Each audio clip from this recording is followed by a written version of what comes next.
Well, good evening. Thank you all for joining us tonight. My name is Michael Kent. I'm Ombudsman for the county's Hazardous Materials Program, and I was asked to facilitate the meeting tonight. Before we get started, I wanted to announce that we do have Spanish translation tonight, and we also have somebody here doing sign language. So if anybody needs any of those services, you're about to hear from them right now. Quienes necesiten intérprete en español, por favor, levanten la mano y si quieren pueden sentarse en esa sección donde podrán ver las diapositivas que estarán en español.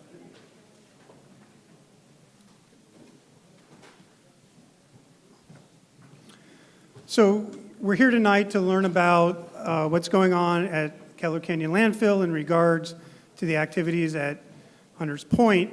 We have a lot of information to share with you tonight.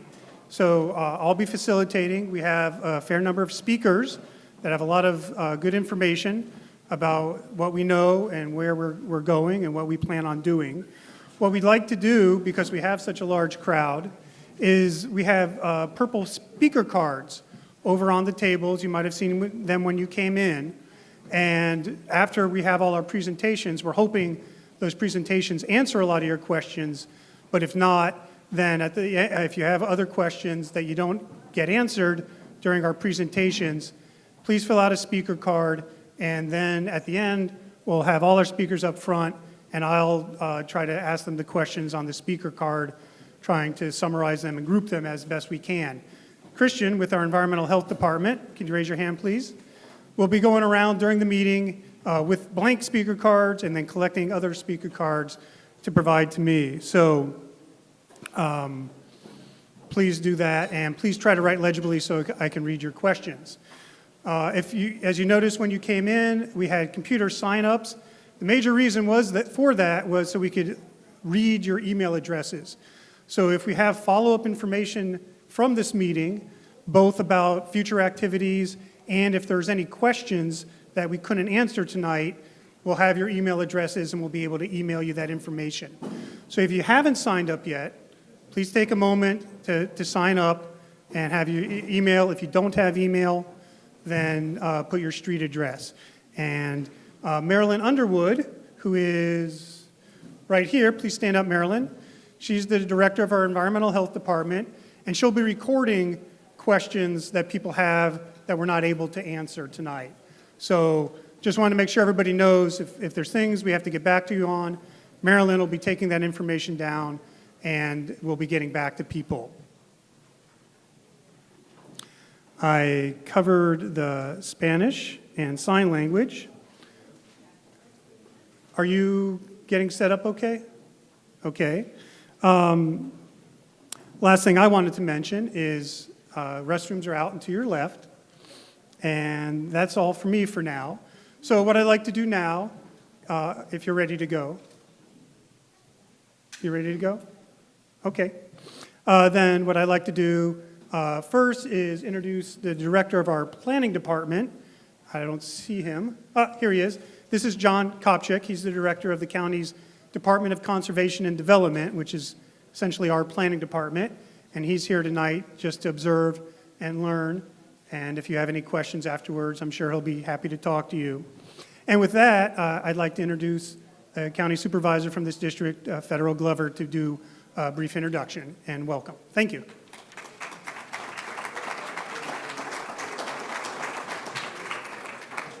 Good evening. We certainly want to welcome you here tonight. We know that this issue has been of great concern to everyone within the community, myself included, because not only am I supervisor in this district, but I live here within this district. I have grandchildren that growing up within this district, and so we're very concerned about the activity that has taken place. And tonight what we want to do is to share what the pathway was that brought us here tonight, and also talk about activities that are taking place to ensure that there's no risk in place, and if there is risk, what are we going to do to mitigate that risk?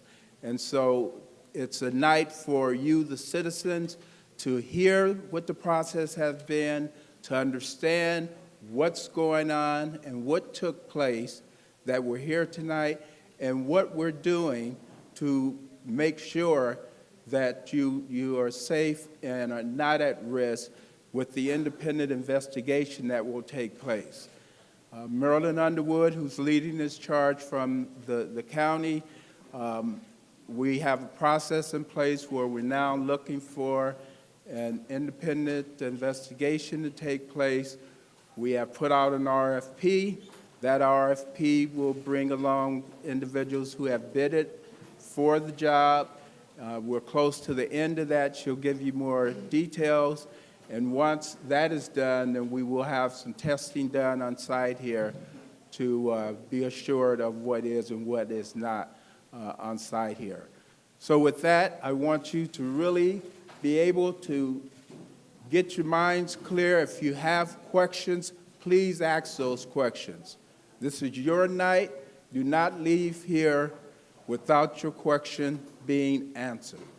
If your question is one of detail, the individuals that are here within the panel tonight will be hanging around afterwards so that you'll have an opportunity to get a more detailed answer to your question if you don't get it from the panel as we proceed with the process tonight. So once again, we're not finger pointing. We're trying to get information. We're trying to get the facts, but we're very concerned. And I promised you that we would have this meeting. I promised you that we would do an independent investigation, and we're still on track for making all those things happen to make sure that our communities are safe. So with that, I will turn it back to Mr. Kent. Thank you. Thank you, Supervisor Glover. And if it's not apparent to folks yet, we have two screens. One's in English and one's in Spanish. And so if you need to move to position yourself to be able to see the screen you're most comfortable with, please do that now. With that, I'd like to ask Marilyn Underwood, the Director of our Environmental Health Department, to come up and give you a brief overview of our activities. Good evening. So this all came to light for us, at least me, and I think everybody in our county, on April 22nd when we, through an article in the San Francisco Chronicle, became aware that not only were there maybe some concerns about stuff that was left in place at Hunters Point, but there were allegations in that newspaper article that some of it might have gone to landfills, some of the material that was where the incorrect data was used or misrepresented data. So that, I did not know anything. I had heard about Hunters Point, certainly, but I didn't know much about the problems there. And so I've learned a lot over the last few weeks. And I was asked then to come to my board I presented on May 1st and talked with the board. And let me see if I can't advance my slides here. Oh, I should say, by the way, to stay informed about this, we do have on our website, this is the website address, cchealth.org. Very easy to go there, and then you'll see while Michael's walking by, if you get there, down here in the corner, you'll see that we have an update about Keller Canyon and the Hunters Point concerns. If you click there, you will go and find a lot of information that I'm about to summarize very quickly, but you'll see it in more detail there. So that was April 22nd when we heard about this issue via the Chronicle. May 1st, I presented to the board, and the board did ask us to take certain steps, and I will be going over those in just a minute. Following that, we did get a stakeholder agency work group together, and we met in May, and they're helping us as we move forward, especially with picking a contractor, an outside consultant, an independent consultant.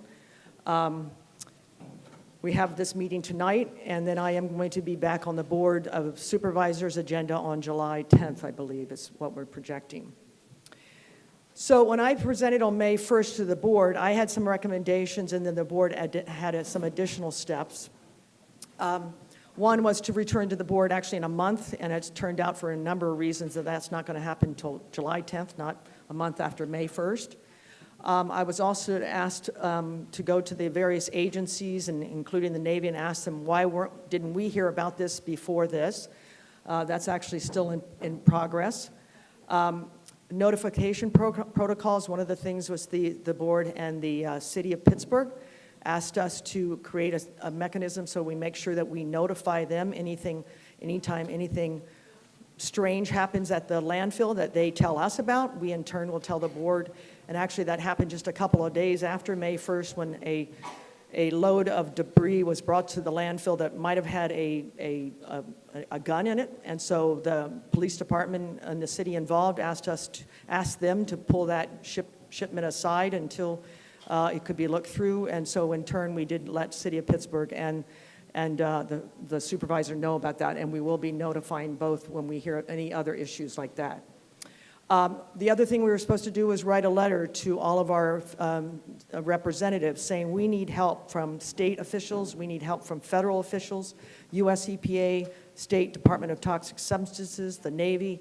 So I did write some letters, and they were sent out under the chairman of the board's signature to 6 federal representatives as well as 7 state representatives. We also sent a letter under the board's signature to Tetra Tech. This is the consultant you're going to hear a little bit more about that was involved in this fudging of data, I'm going to call it. Anyways, you'll hear more about that. We did send a letter to them, and they did respond to us. Basically, we were asking them to help fund these efforts. They have declined, and I will tell you that both those letters and also, the letters to the representatives and those letters are on our website that I just referred you to, so you can see in total the ones not only we sent to Tetra Tech, but their response. We were supposed to send a letter to the Navy requesting certain specific things, and you can see them there, that they participate in community meetings, and we thank them for participating, and that we asked them to conduct an investigation looking at the data to see if they do see some of the anomalies that the data that was used to allow the material to come to this landfill. We also asked them to conduct a surface survey of the landfill. We have not gotten a response from the Navy. They may speak to that tonight, but I know there's a letter been written. It's just getting some approval process, so they'll probably talk about that a bit.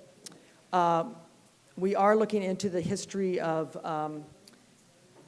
see, I'm trying to see if I can see it. Oh, yeah. So at the landfill, you'll hear from the representative of the landfill, there are radiation detectors outside the gates of the landfill, so every load that goes through, it goes through those detectors. We do see them set off every now and then. For instance, a diaper that had some radioactive material because the child was getting treated through nuclear medicine has set it off before, and there's been a couple of other incidences. So my staff are creating a list of those incidents that's happened over the years and provide that back to the board. We hope to do that on July 10th. We are hoping, and this is probably the big one, we're asked to hire a consultant. We did send out, as the supervisor just told you, we did on June 14th list on a website called BidSync. It's a place that the county uses to request consultants to go to that have the expertise to help us. They can bid on this project to help us understand what's going on. Those consultant bids are due by July 13th. So that is in motion. I'm trying to read the last one, sorry. Bad angle here. Oh, and then lastly, there was an inquiry during the board about the city of Pittsburgh becoming the LEA. This had actually been addressed back in 2015. So I will report for people to the March 5th, 2015 board minutes, in which that was already looked at, and our county council already came back with an opinion on that. So that's been accomplished. And lastly, we were asked to conduct community meetings, and here we are tonight. Marilyn, explain what an LEA is. Oh, thank you. LEA, thank you.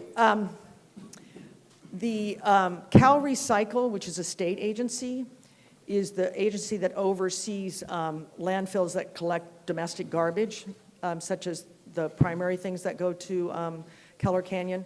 But they in turn say, instead of the state overseeing the landfill directly, they have local agencies do it for them. So in this case, we are the local agency, that's what the Local Enforcement Agency, LEA, that oversees the landfill for the state of California. And I think that's that. With that, I'm going to now turn it back over to Michael so he can let us know what the rest of the evening is about. And this is for you guys to really hear a lot more about what I've learned, and probably I'll learn a lot more tonight since April 22nd. So. Thank you, Marilyn. So now, if you look at your agenda, we're going to have representatives from 5 different agencies come up and talk to you about their role in this and what they know at this point. Again, this is intended as an information share. So if you're going to fill out a question card, please wait till the speaker's done with their portion, because we're hoping that they'll be able to answer your questions and you won't need to fill out a card. We'd like to reserve those for questions that they didn't answer. So with that, we'll start with Scott Anderson, who's the Deputy Base Closure Manager for the Navy at Hunters Point.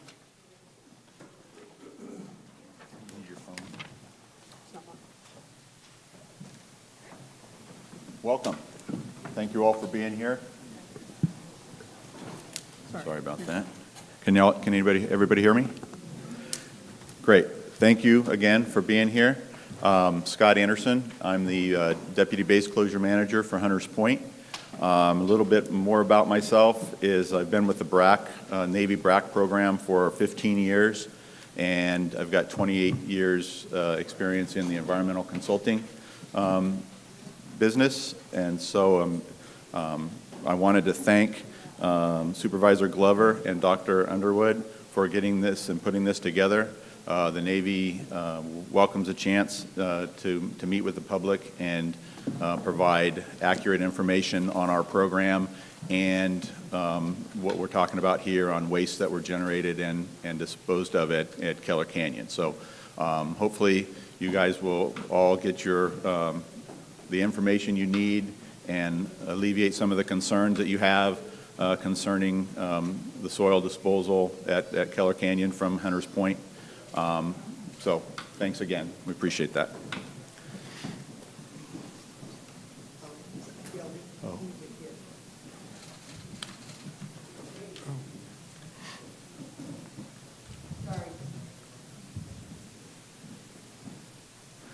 And I've got, while we're getting that ready, that got loud all of a sudden. I've got a lot of slides, and so I may not talk to all of them, but we'll have the information that we can provide. I think the slides are going to be on the county's website, and we also have, at the end, we've got the Navy website addressed to, and we'll be posting them on the Navy website also.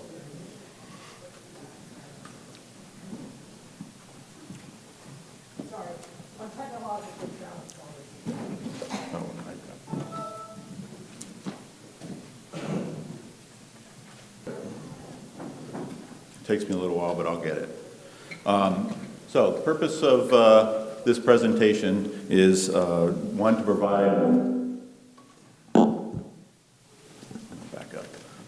provide some background information on the radiological contamination at Hunters Point and a little bit of the history of the base. I'm going to go through the history of the base fairly quickly.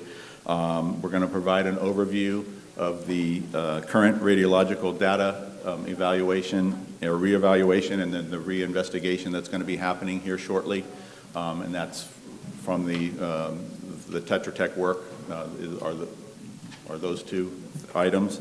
And then we're going to provide an overview of the disposal practices and processes that are in place at Hunters Point for disposal of soils and other materials. And the main thing that we want the public to get out of this presentation is that you are safe from the soils that came from Hunters Point to the Keller.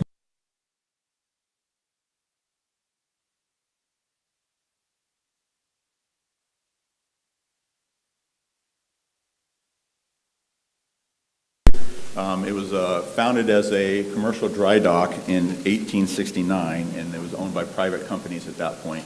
The Navy purchased the property in 1939, and from 1945 to 1974, approximately, is when the main shipyard activities were going on at the base.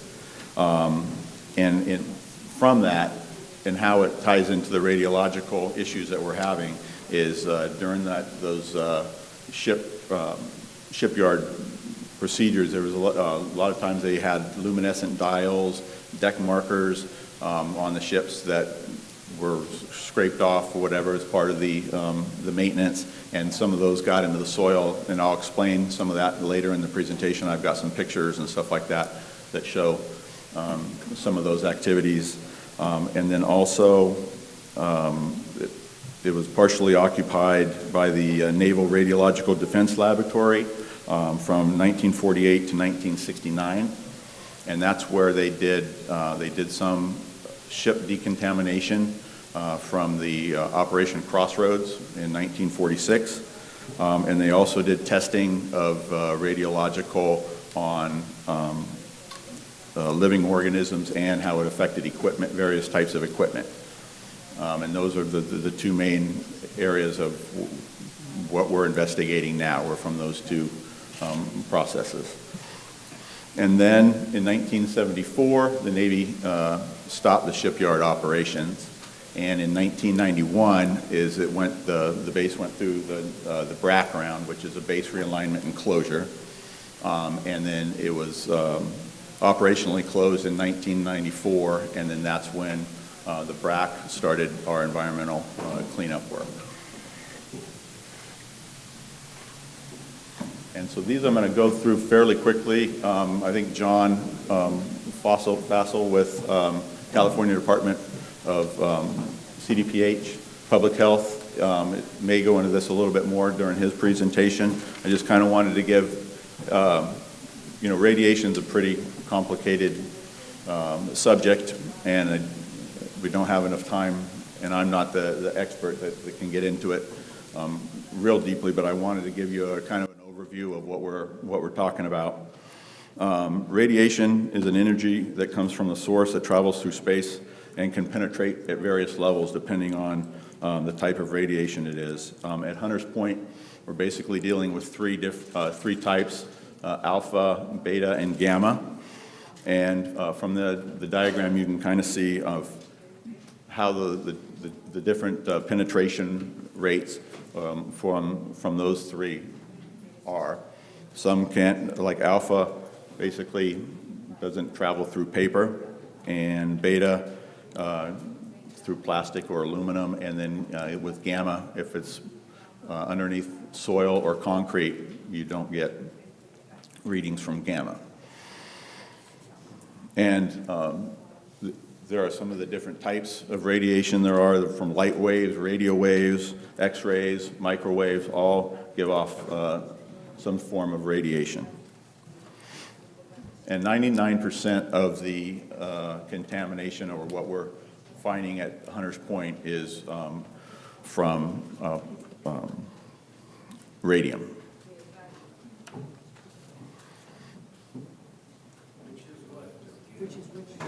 Which is in gamma, which is gamma. Radium-226 is actually the. And next is how we're exposed to radiation. Radiation is present around us in our daily lives. There are natural radiation sources, the sun. There's natural radiation in the soil and in rock formations. Certain areas have higher natural radiation just because of the type of soil that's around. The Sierra Nevadas have a significantly higher radiation than the Bay Area, just because of the soil types. Radiation is found in common foods. Bananas have potassium, which is a form of radiation. Brazil nuts have potassium, thorium, and uranium. And then radiation also occurs in man-made sources, cigarettes, ceramics, microwaves, those various type of things. So these are a couple of examples of objects that are found in Navy bases that have a radiological radium-226. The first one here, these are radioluminescent gauges that are used in ships and airplanes. That are used on ships and airplanes as their gauges, and they glow in the dark. And those have radium-226. These other pictures here, and those are radioluminescent deck markers, and they were used on the ships for when when they were going late at night or when it's dark, and so it would highlight different things on the ship as far as pathways, walkways, doorways, things like that. And so these are two of the things that we're finding in various areas on the base. And these are what we're mainly investigating, and where we're finding the most elevated levels of radiation is just surrounding these type of objects. And now these are some of the examples of the radiological objects that we have found at Hunters Point. And for example, here and down here are some of those radioluminescent deck markers. And so they're small. They're in the inch to a few inches size. Oh yeah, sorry. Yeah, so they're small, but those are what we're looking for, and that's what we're finding during our investigations. And this is going to be a little hard to read, but we've made some copies, and we'll put up on the table after the meeting. We call this our thermometer, and basically it shows what the radiation from different sources, and it's measured in millirems, and a rem is the biological effects of ionizing radiation on humans. And generally, people in the United States receive on average about 624 millirems a year from man-made and natural sources. A couple things to highlight is the NRC, which is a Nuclear Regulatory Commission standard for cleanup sites, is 25 millirem. The EPA cleanup standard is 12 millirems a year. And Hunters Point, we have a background. So, as I said, different areas have different levels of radiation naturally, and those are background levels. The Hunters Point background level is very near, right around 10, so it's very near the EPA cleanup level, but it actually is a little bit below the EPA cleanup level. And then there's natural cosmic radiation from the sun and stuff like that. And Hunters Point in the Bay Area has an average of about 25 millirem a year just from natural cosmic radiation. And as an example, Denver, because of the altitude, is around 50 millirem a year from just natural occurring because of the sun.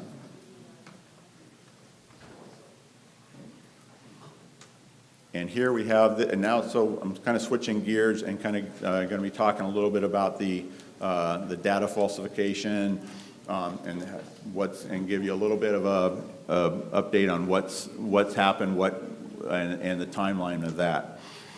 In 2012, the Navy, as part of our internal QC process, identified some data that looked suspect. Didn't know at that time, what exactly was involved. We went to Tetra Tech and presented them with that data, and so after that, they then went and did an internal investigation and produced a report of their findings, and while we were also reviewing data at the same time.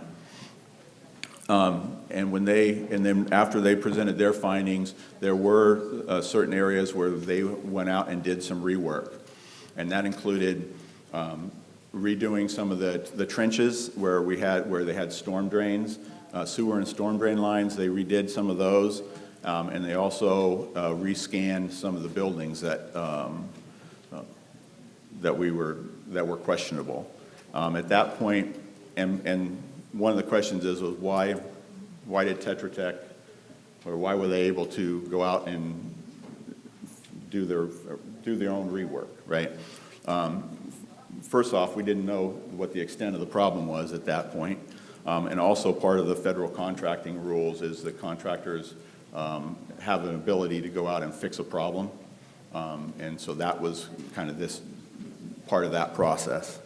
And so between 2014 and 2016, they were doing some of this rework and producing reports, and all this was communicated and agreed on with the regulatory agencies.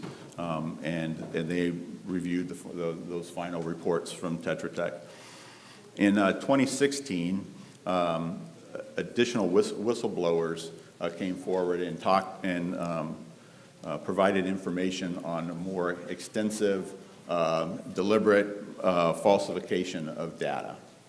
And so that made us take a step back and agree that there was potentially a larger issue. So we began what's called we're calling it a data evaluation or a reevaluation of all the data. So we hired a consortium of 5 or 6 different consulting companies, and they developed a full statistical analysis that was looking at all the laboratory data, all the different soil types, all that information. There was about over 800,000 data points that they looked at and reevaluated. And this was just Tetra Tech data, and there was over 800,000 data points for just Tetra Tech data.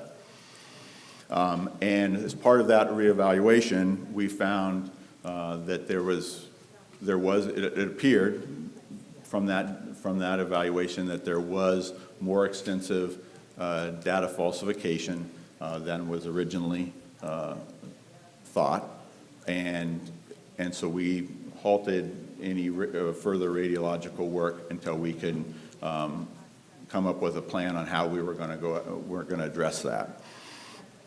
And that's where we're at right now. We've completed, if not finalized, they're in draft form, the reevaluation reports for all the different parcels. And the first parcel that we're going to be addressing is parcel G, and that's one of the important parcels for the city as part of their redevelopment plan. So we're taking a look at that one first for one, and also because we want to make sure that the data that we're collecting for this first parcel will be able to get used, and that same strategy would provide the results we're looking for the subsequent parcels after that. As you may have heard in the news or in the newspaper, we just issued a work plan for redoing some of the work and retesting at parcel G. We're going to be looking 100% at the trench units and also the buildings that had previous scans on them as part of this reevaluation work, because from the statistical analysis, it was determined that none of the Tetra Tech data could be relied upon, and that's how we make our decisions, is by accurate data. And so we're going to be going out and collecting new data that will steer if any additional work needs to be done, or if the levels are at our remedial goal levels, that's great. But there potentially may need to be additional work done because of the data falsification. And so it's out now. It's been out for a week. The public has 2 months, 60 days to comment. and the agencies. And so we're working in conjunction with the state and federal agencies, Environmental Protection Agency, Department of Toxic Substance Control, DTSC, with the state of California, the Water Board, State Water Board, and also CDPH, the California Department of Public Health. We're all working together on this work plan.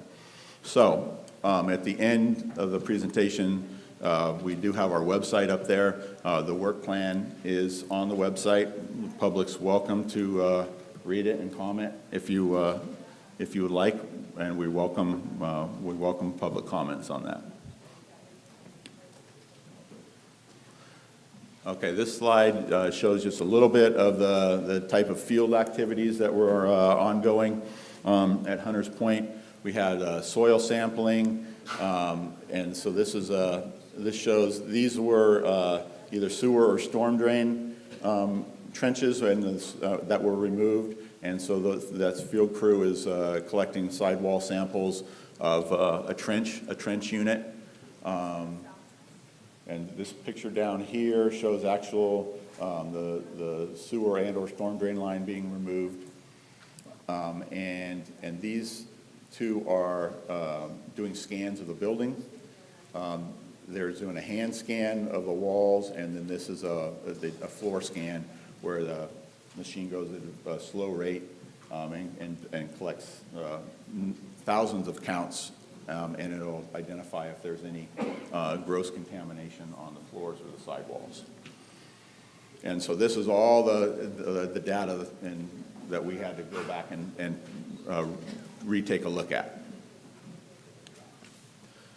And this slide is a little bit busy also, but this talks about our disposal process at Hunters Point. There's a few, and I'll point them out, there's a few key takeaways that I want you guys to go away with, and that's that there's approximately 7 different checkpoints, throughout the process of where either the data or the scanning or whatever gets checked or gets taken. Readings get taken. So that's an important point. So the remediation contractors doing their work, they do excavations. The excavated material is placed close by their excavation, and then at that point, this first green box is they do scanning of the piles while they're sitting next to the excavations. If the scanning of the piles fails, and when I say fails, it means it's above our release criteria or our remedial goals, it immediately goes into what's our low-level radiological waste area for a separate disposal as low-level radiological waste, and that gets taken to Utah, and so that's immediately it goes right to that area. If the scan of the pile comes out as being below our criteria, it goes down to what we call a radiological screening yard or screening pad, and that's where we lay out all the soil in a 6-inch to 9-inch lift depth over a large area, and then they rescan with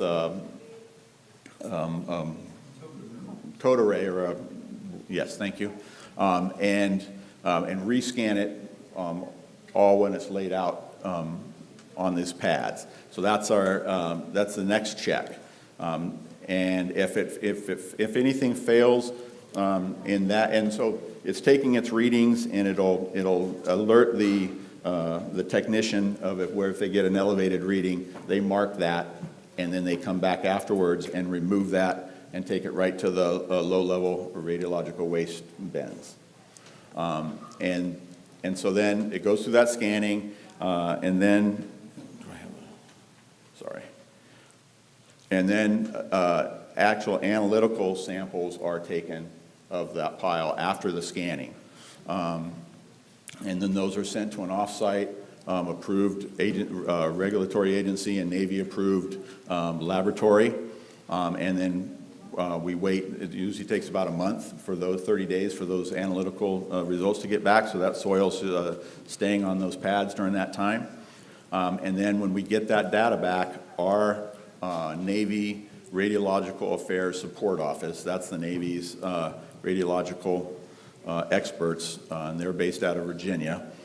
They get that laboratory data and review all the information to see if in fact it meets our disposal criteria. And if it doesn't, it goes, that whole pad would then, or the soil that's in that pad would go to the low-level waste disposal bins.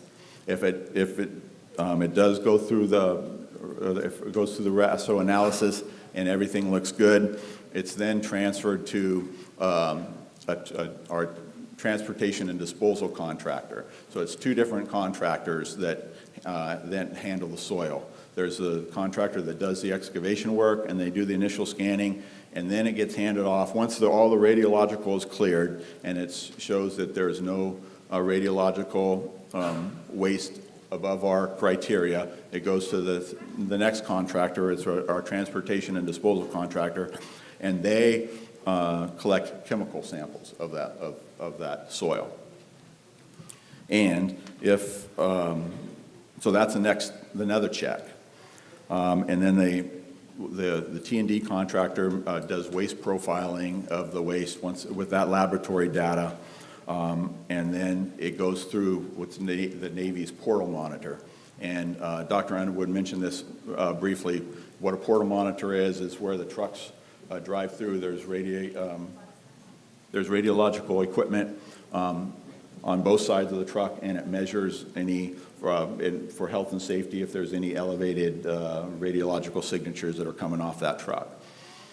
If it goes through and it fails or it beeps, then we run that truck through again. If it fails a second time, we do hand scanning, where they hand scan the outside of the truck, and also have some pictures of that. I have pictures of that in a little bit here. And if that fails, then it goes back on the RSY pad, and they rescan and do the whole process again until they can find what potentially may be making that truck set off that portal monitor. And then if it passes through the Navy's portal monitor, all the manifesting is done. It's given to it's signed by the Navy, the trucking company, and it's shipped off for this point, Keller Canyon landfill, where it goes through Keller Canyon's portal monitor. And if anything fails on the Keller Canyon portal monitor, the truck is immediately turned around and brought back to Hunters Point. And then the landfill compliance officers review the data and the waste profiles and the manifests, and that's when it's actually taken in through by the landfill, and it's just that material is disposed of in the landfill. And then there's all the manifests. Everybody gets a copy of the manifests. Am I running out of time? Whatever. And I love to talk too. No. Okay. So we kind of went through this slide, and I through the flow chart. What I wanted everyone to know is that there are two different contractors that touch the soil. One, the remediation contractor, and then the T&D contractor does the chemical sampling. And it goes through two portal monitors, one at the Navy and one at the landfill. And that also all trucks leaving Hunters Point are tarped, either a metal lid on the truck or tarps, and that's for dust control.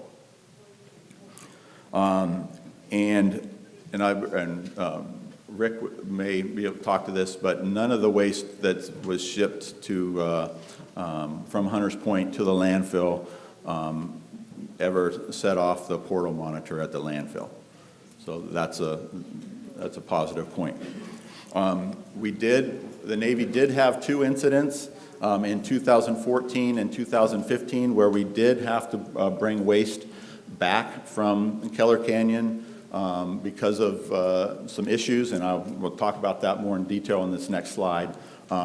But one thing to note is the 2014, it was lead in soil, and that was never a radiological issue, and that soil was never from a radiological impacted area. It was elevated lead, and the 2015 was a load of asphalt, and I will talk about those now. So briefly,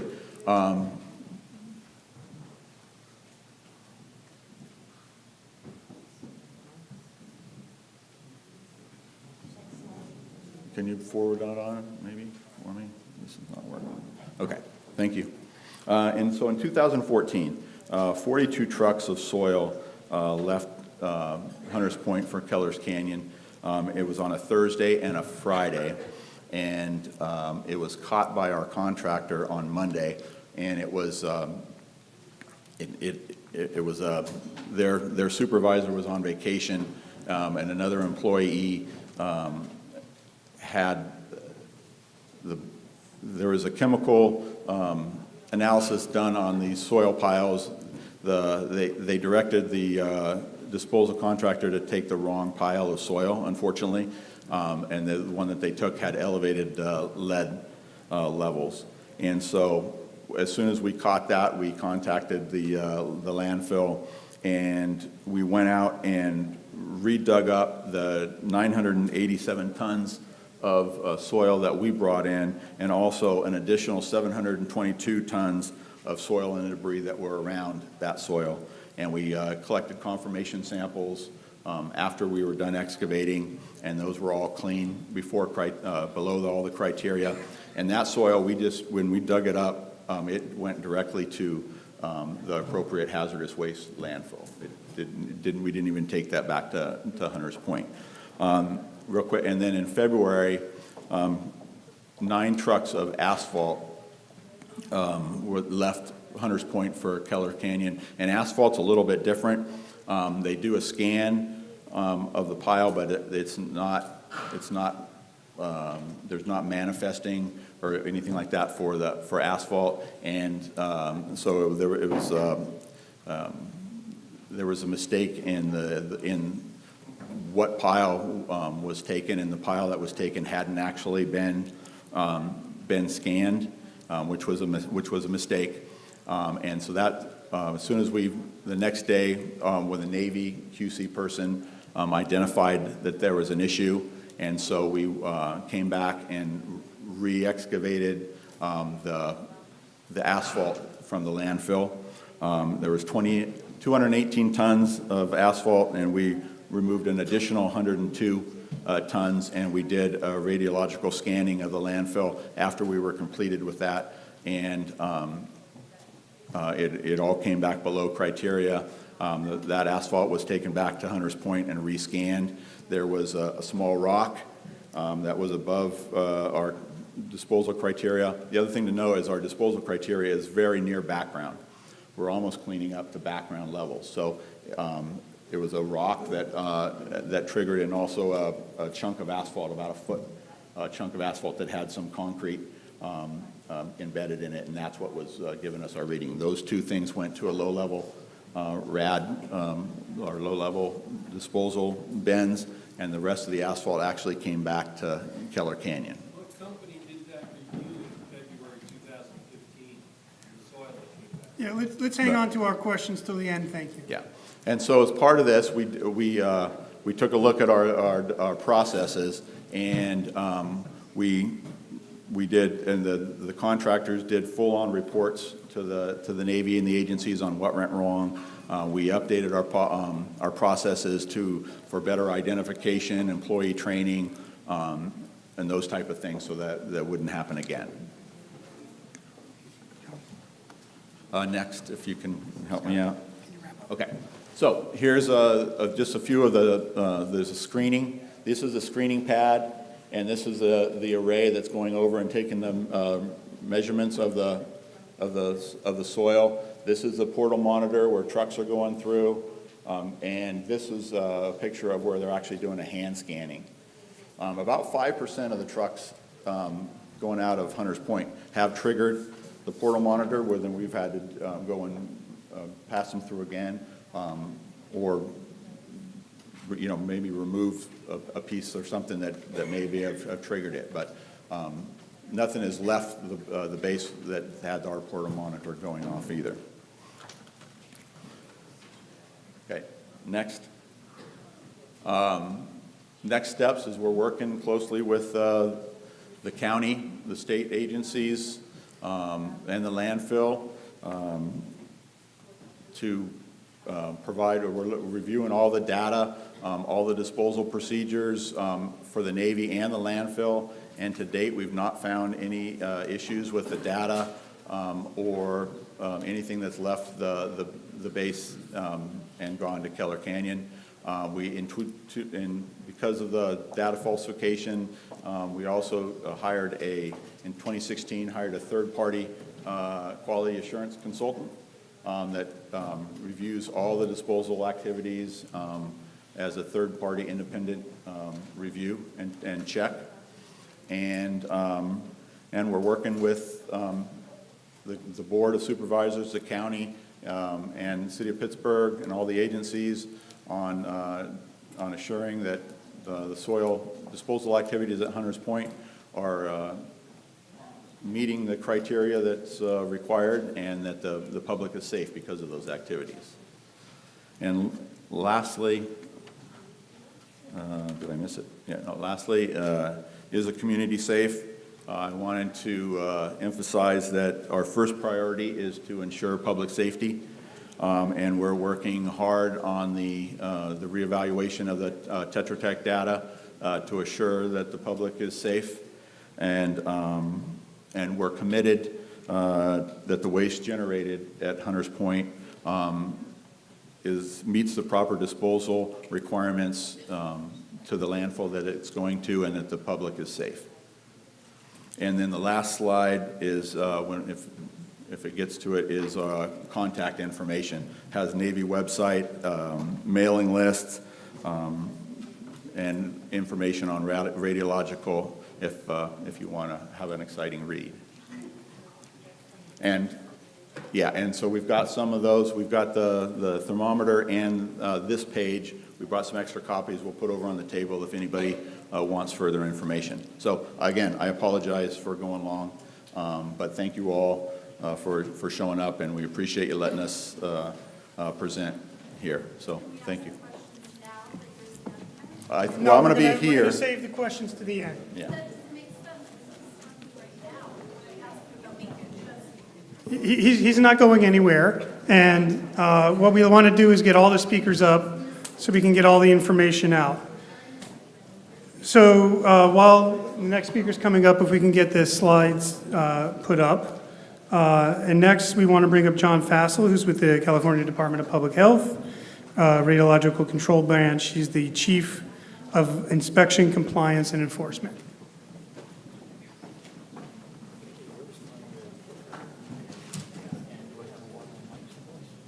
You got to stay here.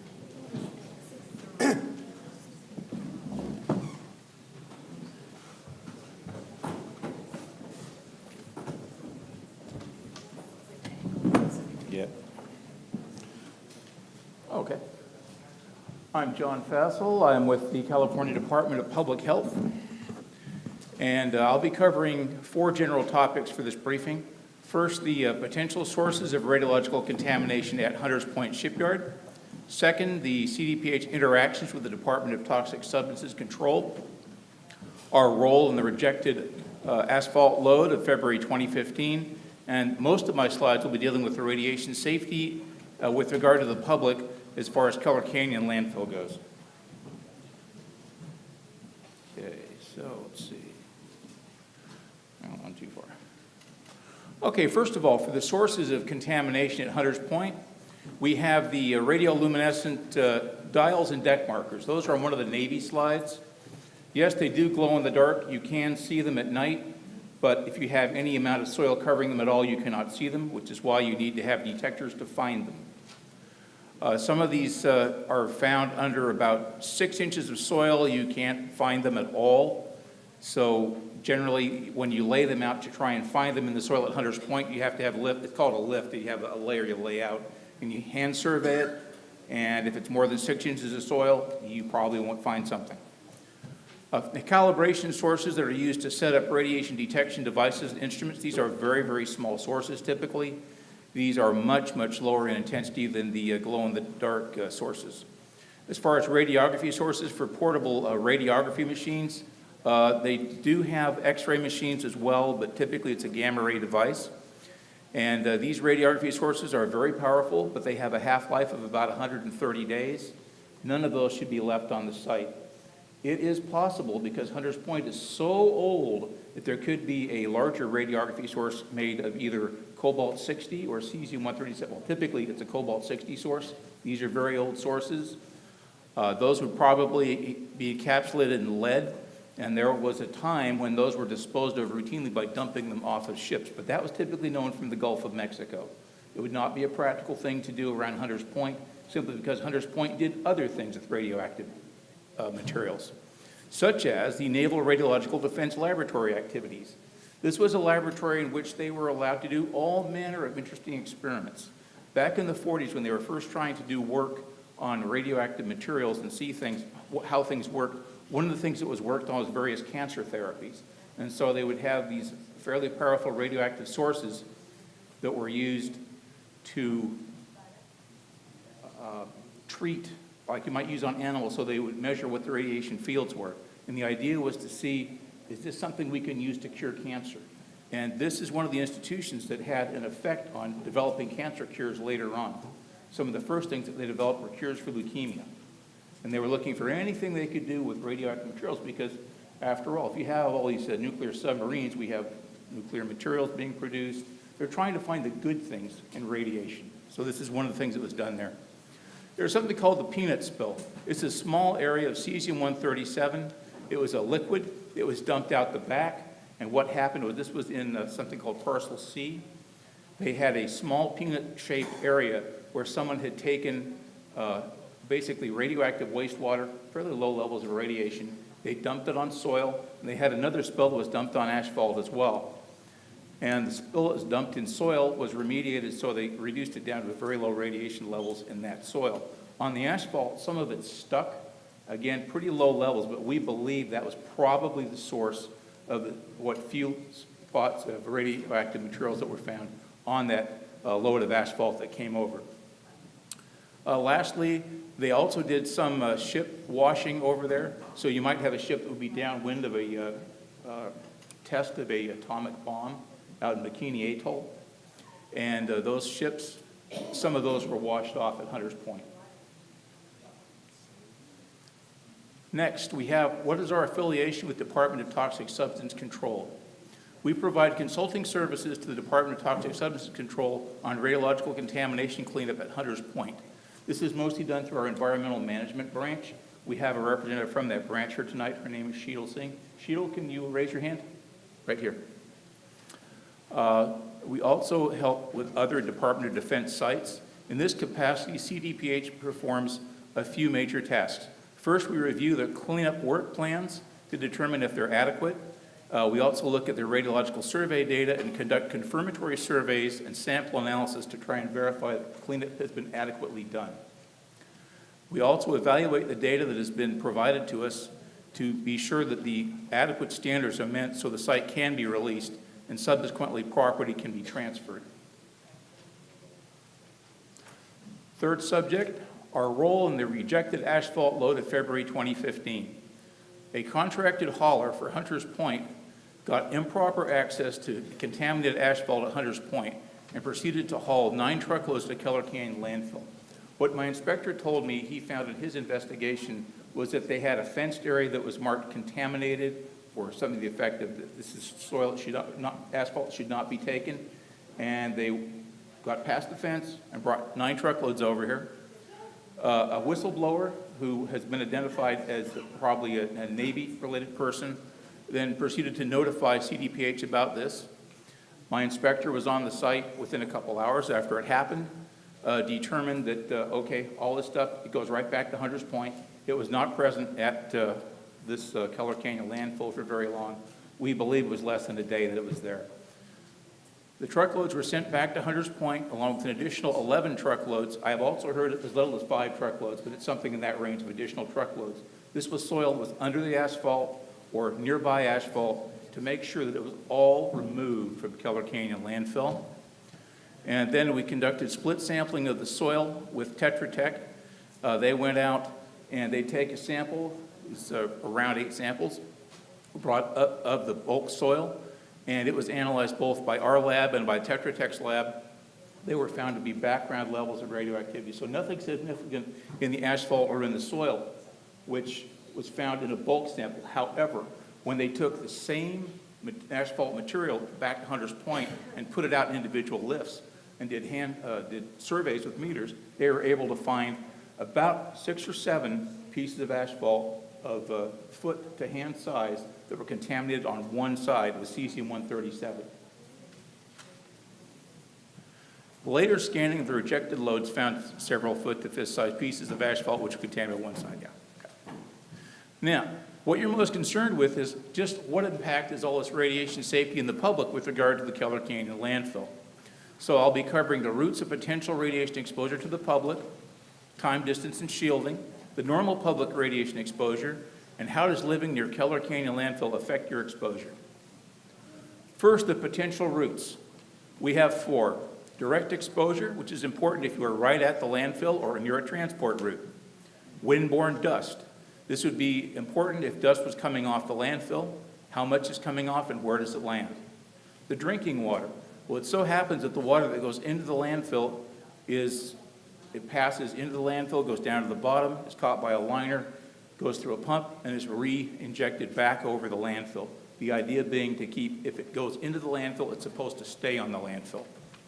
Finally, we have consumption of crops grown on the landfill. Now, we know that no crops are grown there now, but when the landfill is closed later on, we have to make sure that people don't somehow in later generations use this, because not only are the radioactive contaminants, the polychlorinated biphenyls or volatile organics, there's all these various things you don't really want in your food. So, covering direct radiation in more detail, this is the radiation that comes from radioactive sources and passes through the cover to expose people that are nearby. Only gamma radiation can do this. Alpha and beta are stopped by a thin layer of soil. Alpha is actually stopped by a layer of paper, beta is stopped by a layer of thin wood, but in general, a thin layer of soil stops all the alpha and beta. So this is not an issue for direct radiation. Unless you live right on the landfill, which no one does, there would be no exposure by this path, unless you live near the roads where the incoming trucks go by. So the incoming trucks go by down Bailey Road, and the nearest houses, because I was just out there today, the nearest houses appear to be at least 50 feet away. So direct radiation is probably a fairly minor exposure. A measurable exposure rate on an incoming truck would also trigger the sensors of both Hunters Point and the Keller Canyon portal sensors. So even if it left Hunters Point, it would be caught coming in Keller Canyon. It does not appear that the direct radiation is a pathway of concern. So I did an analysis for a truck sitting at that stoplight, and it's not a slow one. Like we have somewhere I live that takes as much as a minute. And so when I did my dose estimate, I figured a full minute of time for a level of exposure that would be pretty high. So with the total radiation exposure I came up with, this is as an order of magnitude estimate, would be about 1 millirem per year for the most exposed person on Keller Canyon. Assuming you're not a Keller Canyon employee, it'd be higher for a Keller Canyon employee. So the windborne dust. Depending on how quickly the soil is covered, how wet the soil is kept to reduce dust, and how well the tarping of the incoming trucks is enforced. So again, we went out there, and we were told by the Republic Services folks that the soil is quickly covered. I have been told earlier the soil is wet down fairly consistently to reduce dust, and also that the tarping is almost always well enforced. We still have to verify that tarping is well enforced. Oddly enough, when I got to the Republic Services location, I found a sign which said that if your truck is not tarped, you're charged extra. So apparently there could actually be an issue with tarping. I have to look into that yet. Quickly. Okay, so quickly covered within a day.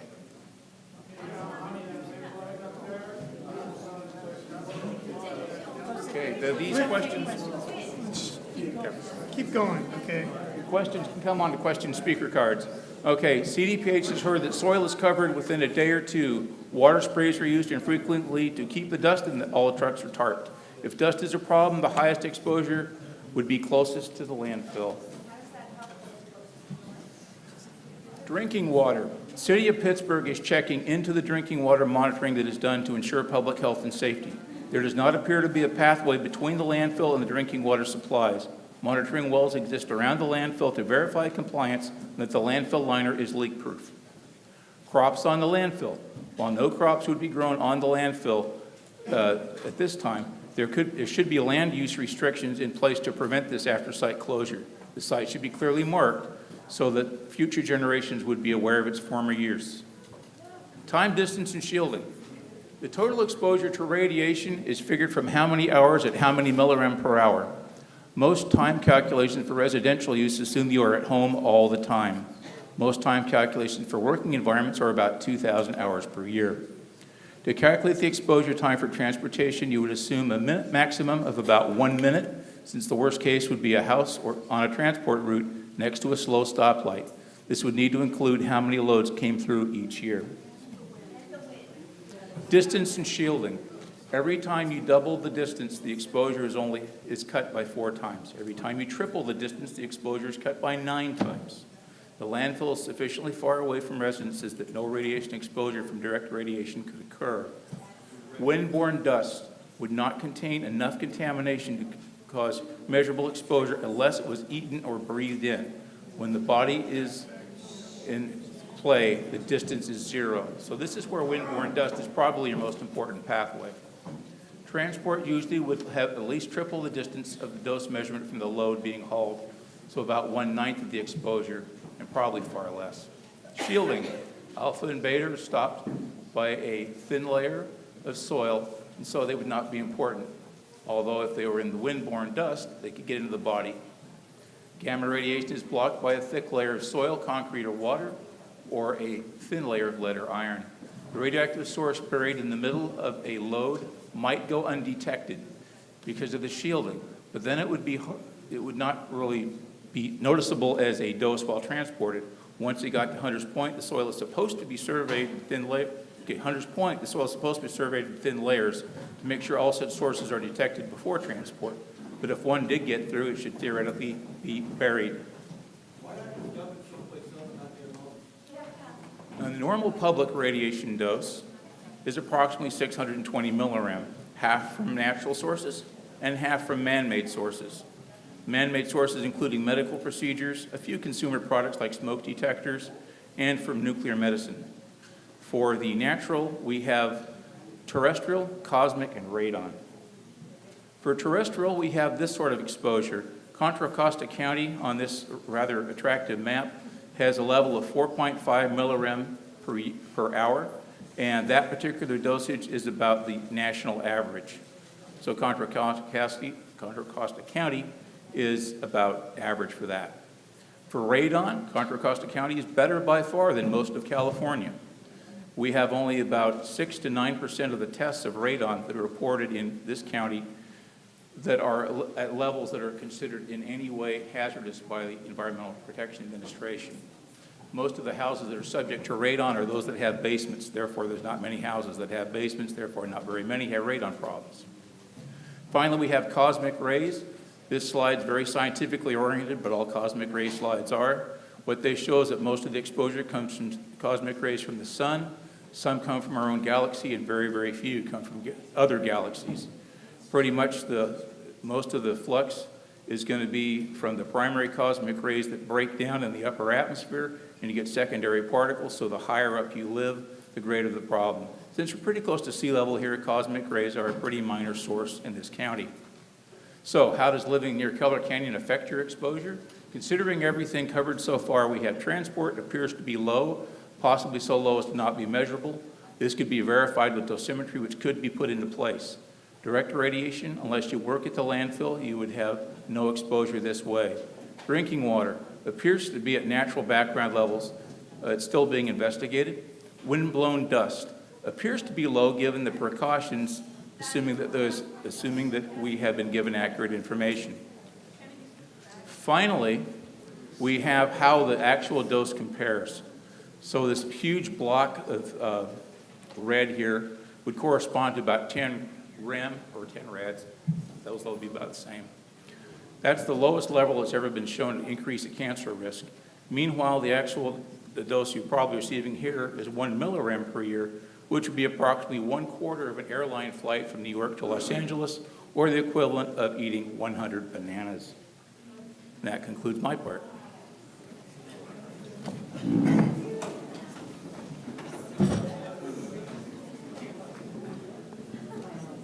So I understand a lot of people have a lot of questions and they have a lot of comments they want to make, but we really do want to try to get as much information out first so that when you have questions and we can get to the question part, if questions have been answered, we don't need to repeat them on the cards.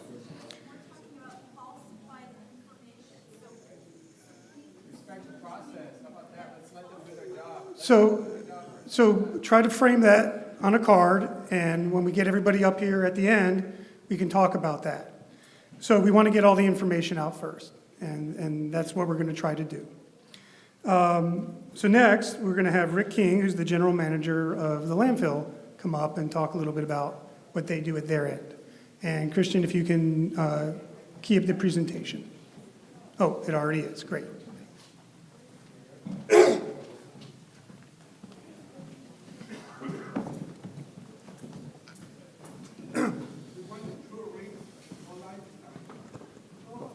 Seriously? You think I'm lying to you? Wow. Nice. Okay. Well, thank you all for coming. And I'm the general manager for Keller Canyon Landfill. Thank you to Federal Glover and his office and staff for putting this together. Marilyn, her team for all their work. And thank you for being here. I think education is the best way, is the best tool to have in trying to work on this issue. So I think that's what we're all here to try to do. The 4 topics I'm going to cover tonight, fairly briefly, actually: waste acceptance procedures, protection and monitoring systems at the Keller Canyon landfill, the extensive regulatory oversight that we have there, and then the Hunters Point project material that came into Keller. Next slide, please. Oh, maybe I can do it. All right. So in case anybody has the impression that a load of dirt can just drive up to Keller Canyon landfill and be admitted into landfill, nothing could be farther from the truth. There's a great deal of characterization that has to go in to any type of material before it comes into Keller Canyon landfill, including analytical, and then it has to be certified by the generator as being accurate to that analytical, and then it has to be approved by our company to come into our site under our permits. And then at that point, it goes into our system, and then the trucks come up, the trucks have a manifest, and the manifest is matched to the approval profile in our system, and then at that point, the load is subject to inspection, and at that point, it can be sent up to the landfill. So it's quite a process to get a load of dirt into Keller Canyon landfill. I think that, and the next slide. We have a great deal of environmental protection systems. I mean, this is really the business that we're in. We're in the business of taking all the community's garbage and all the community's waste, right? And we're taking it and we're putting it securely in the landfill in compliance with all state and federal regulations and local compliance and permit requirements. So to do that, we have a lot of monitoring and protection systems in place. This is a few of them. I brought for you a cross-sectional model of our liner system over here next to the far slide. And if I had a mobile mic, I would walk over there and walk you through it. But suffice this to say, it's... No, it's really heavy, don't bother. But you can take a look at it, or I can, if you want to later on, I can walk you through it. But basically, it's about 6 feet of liner. It's a highly engineered, incredibly low permeability, multiple layer system that's designed for the sole purpose of containment, right? So that, the garbage comes in a landfill and it rains and the water can percolate through the garbage, and then at that time that water is contaminated, so it has to be kept within the liner system. That's the job of the system. And so we capture those liquids, we keep them off the liner system, and then we manage those liquids on site by re-injecting them back into the landfill, so they never leave the site, they never leave the property, and it becomes a process where the garbage degrades over time, and we extract the gas. So that's why we have currently 160 landfill gas extraction wells. And these are wells that go straight down into the garbage all throughout the landfill. And they're perforated pipe, and they're under vacuum.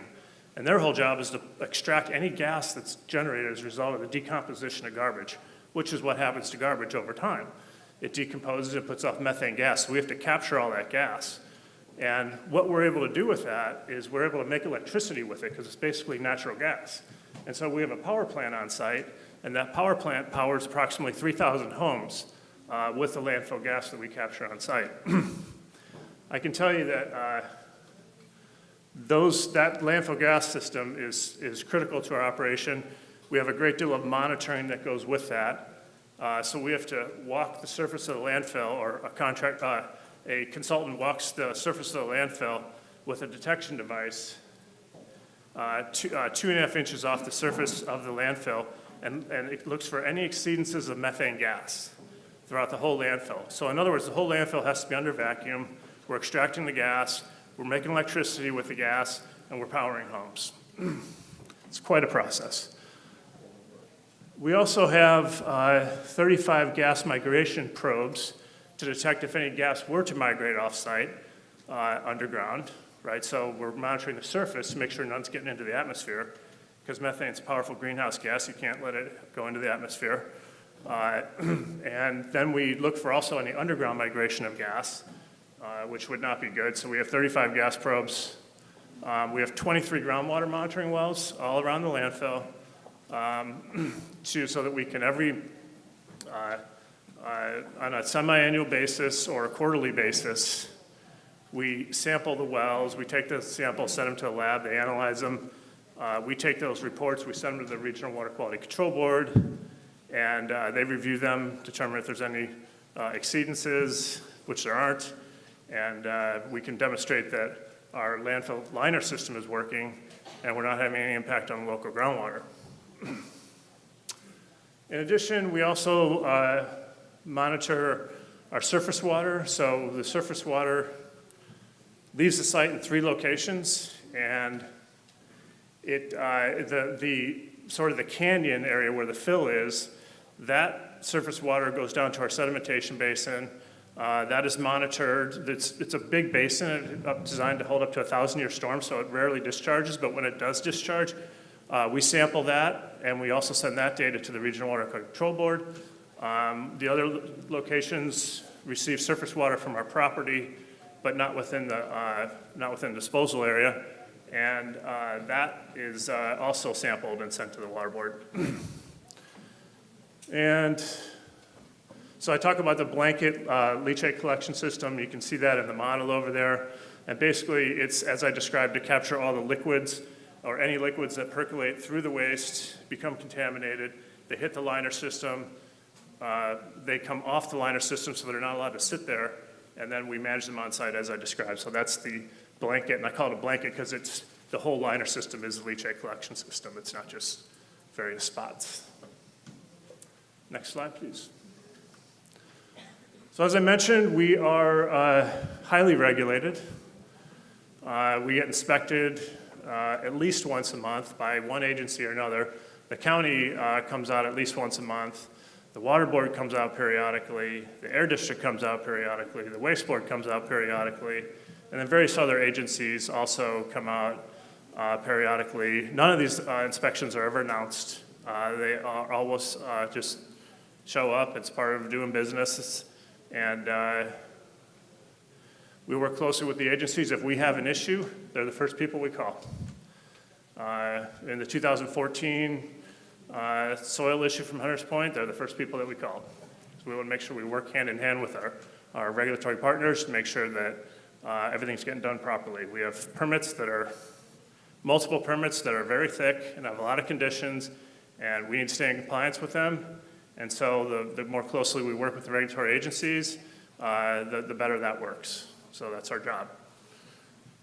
and various other agencies, Department of Toxics, Ag Department, Fire Department, tank inspections, all those. We have a lot of different people that are involved in overseeing and inspecting our site. Next. So let's talk a little bit about Hunters Point. Since in about the last 9 years, we received about 221,000 tons of soil, mostly soil, almost all soil from the Hunters Point. And that material is typically used as daily cover. We use a great deal of, we have to cover every night before we close, before we leave for the night, so all the garbage has to be covered. And so we use what's allowed by regulation and permit called alternate daily cover, which is soil from sources such as this that have been reviewed and approved to meet our permit requirements to be used as daily cover, and that's how this material was used. And that typically involves the soil coming in, it's dumped near the working face, and then at the end of the day, as we start to close down, we push the soil over the top of the garbage for the day, and then everyone goes home when it's all done. Next morning, we come back, 6:30 a.m., 7 a.m., we're receiving our first loads at 7, and then we start the process all over again so that soil is then covered by the next day's garbage as follows, so it sits maybe overnight. There are occasions where it could sit for more than one day. If we took more than we needed for a day, it could sit there in a stockpile for a couple of days, but we typically use it pretty promptly when it comes in. When it comes in. So yeah, all the material goes through the approvals process that I talked about, and all of the material passes through our radiation detectors, and none of the material has triggered our radiation detectors. And our radiation detectors have been reviewed by the state, and I asked them repeatedly when they reviewed them, is there anything we could do better? Is there anything we could do differently? What do you recommend?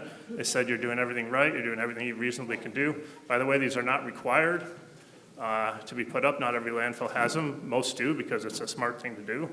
Glad I have them now. But it's company policy, the Republic Services company policy to have those.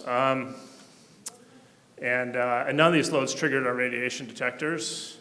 And our radiation detectors, we check them weekly. We have a source on site, and we verify every week that they're working. We have documentation records back to 1993 on those radiation detectors, so that they were tested weekly. So they're calibrated annually by an outside firm, and I'm confident in their effectiveness. So. With that, that's all I have to talk about this evening, but I'll remain for the Q&A. Thank you. Next, we're going to have Alan Freeman, who's with the Regional Water Quality Control Board, who has regulatory authority over the landfill. Well, thank you. I don't have any slides, so you're just going to have to listen to my voice. So I hope I'll be brief and hopefully useful as well. Again, my name is Alan Friedman, and I'm with the San Francisco Bay Regional Water Quality Control Board. The name implies we are a state agency which helps protect water quality in the San Francisco Bay region. We do that a number of ways, but primarily by regulating facilities that could potentially harm water quality, and clearly active landfills such as Keller Canyon are such a potential source. Landfills have a number of different ways in which they could potentially affect water quality. We want to make sure there's no leakage of liquids from the landfill. We want to make sure that there's no exposure or discharge of waste to stormwater, surface water, or groundwater. And the overall goal, of course, is to ensure that the landfill waste is adequately contained such that both the public and the environment are not threatened by it. So how do we regulate landfills to prevent these threats? State law gives us authority, first of all, to issue permits to active landfills such as Keller. These permits specify minimum liner requirements. I wish that display was over here, that would display the minimum liner underneath the waste that's required at Keller. We also specify minimum requirements for the cover that goes on top of the waste. And the idea is that a properly built and operated landfill would minimize the threat to water quality in the public. We also impose requirements prohibiting the exposure of waste, the discharge of liquids from the landfill, and lastly, as Rick noted, we also impose monitoring requirements for leachate and groundwater to ensure that the landfill is operating correctly. The landfill will periodically submit reports on the monitoring they do and on the design of construction of new disposal areas, which we also review. And as he also mentioned, we do from time to time inspect the landfill, particularly during periods such as now when they're conducting an expansion of their lined area. And he also noted that there are a number of other agencies that will inspect the landfill as well. Just as importantly, we also regulate the types of materials or waste that can be accepted at this landfill. The majority of the waste that they take is non-hazardous municipal solid waste. This is the stuff that comes from every house and every business. It gets picked up and taken here. Now, Keller is known as a Class 2 landfill. Its liner system is built to a higher standard to safely dispose of what we call designated waste. These are wastes that are also non-hazardous, but contain pollutants that could threaten water quality if they were not properly disposed of. Two important takeaway notes here. First of all, Keller Canyon is not able to accept hazardous waste. Hazardous waste have to go to special Class 1 landfills, which are overseen by a different agency, DTSC. They cannot go to Keller. The other point is that Keller Canyon cannot accept radioactive waste. So, excuse me? If I could, it would probably be more appropriate if I do it during the Q&A, but ask me again because I have a lousy memory. If you ask me, I'll do my best to define it. Okay? Since Keller is not allowed to accept radioactive waste, they monitor for it. To belabor the obvious, given everything that you've heard so far tonight, I'm a bit troubled, and I'm guessing a few other people are as well, that there is at least the possibility that radioactive waste, despite all the checks and balances here, all the testing, there's the possibility radioactive waste might have wound up in Keller Canyon. Is this a problem for the environment and water quality? Yes. Well, everybody's entitled to their opinion, but as a regulatory agency, we're also bound to investigate and look at facts as well. The county has indicated that they are retaining a consultant to look at this matter. We expect to be an active part in that discussion, and I would hope that the consultant, among other things, answers several questions. Was radioactive waste taken? How much? Is it, as it's in the landfill, a threat to the public and the environment? How can we prevent this from happening in the future and reduce the risks of it being in the landfill if it's there? So we expect to have many other discussions with the county in this matter and as well with the public at future forums such as this. Thank you. Thank you. And then finally, excuse me, Garrett Evans and Laura Wright from the city of Pittsburgh. Oh, I'm sorry, just Laura is going to come up and make a few comments.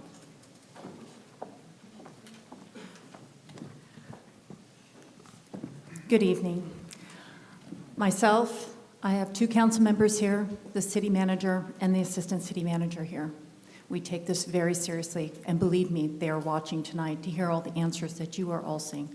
I am going to make this really, really short because we have gone way over, and your voices and questions need to be answered at this point. But I just wanted to say that at this point, we are highly concerned because we have two incidents that we know of at this point. That is a concern. As for the drinking water, yes, we do test our water regularly. And yes, we have not seen any, it meets all the water quality standards. However, we want to go above and beyond. We want to test it. So we're going to get a third-party independent person to test the water, as well as we're going to do some of the storm drains in that area as well. So at this point, I'm just going to conclude it at this point so that we can get the panel up and that your questions get answered at this time. So thank you.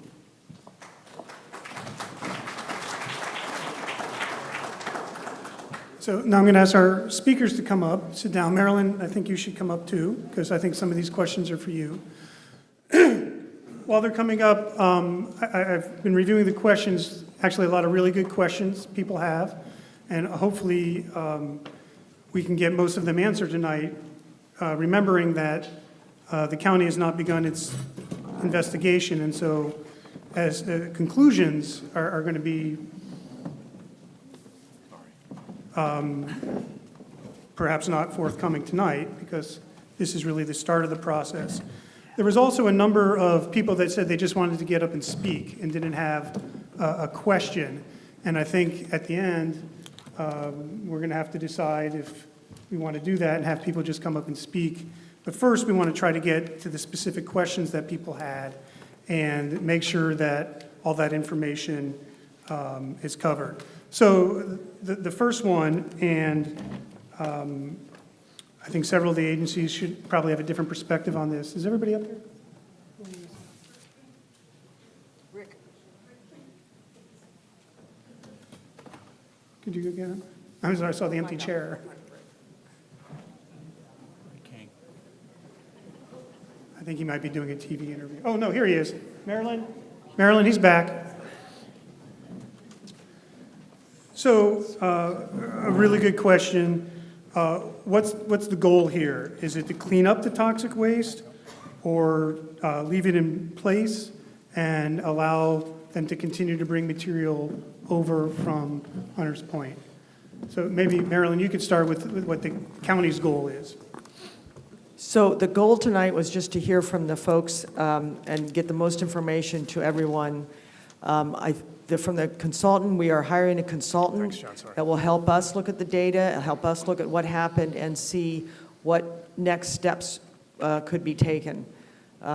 Because again, we're not the experts, and to guide us and give the board some feedback on where we could go next. I'm trying to think if we answered all those questions.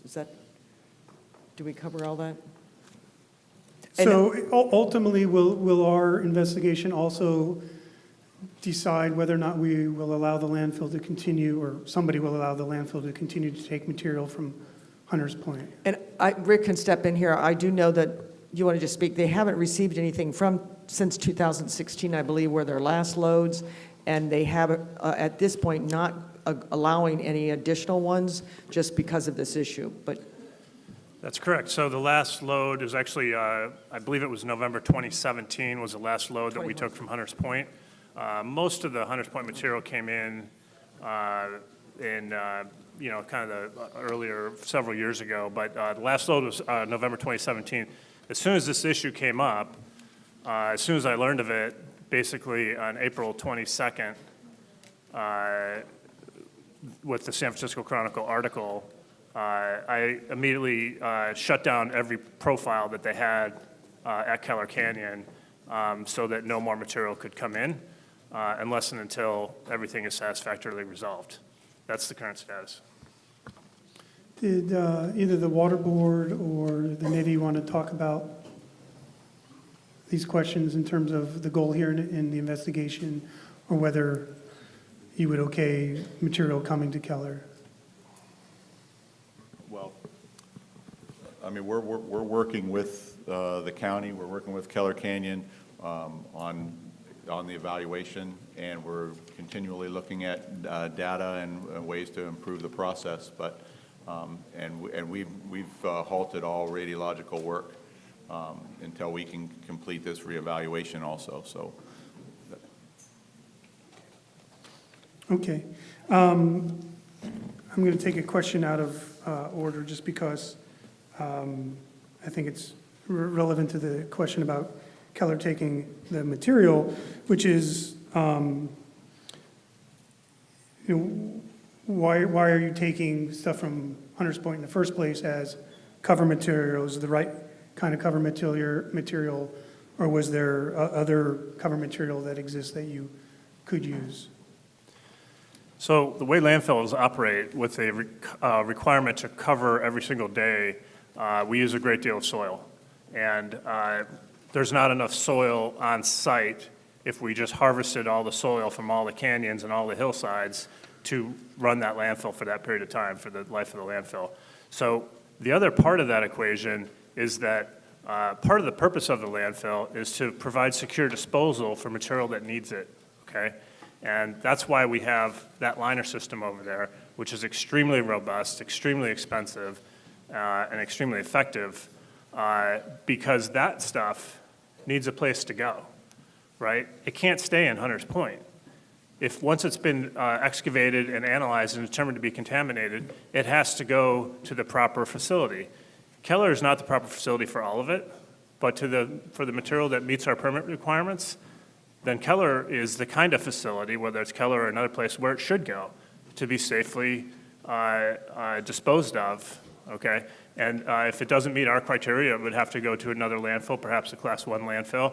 But the whole regulations are set up so that dirty material that's in the environment has a safe and secure place to go and be disposed of, and in containment systems like our liner system, and be monitored by monitoring systems like we have at Keller Canyon.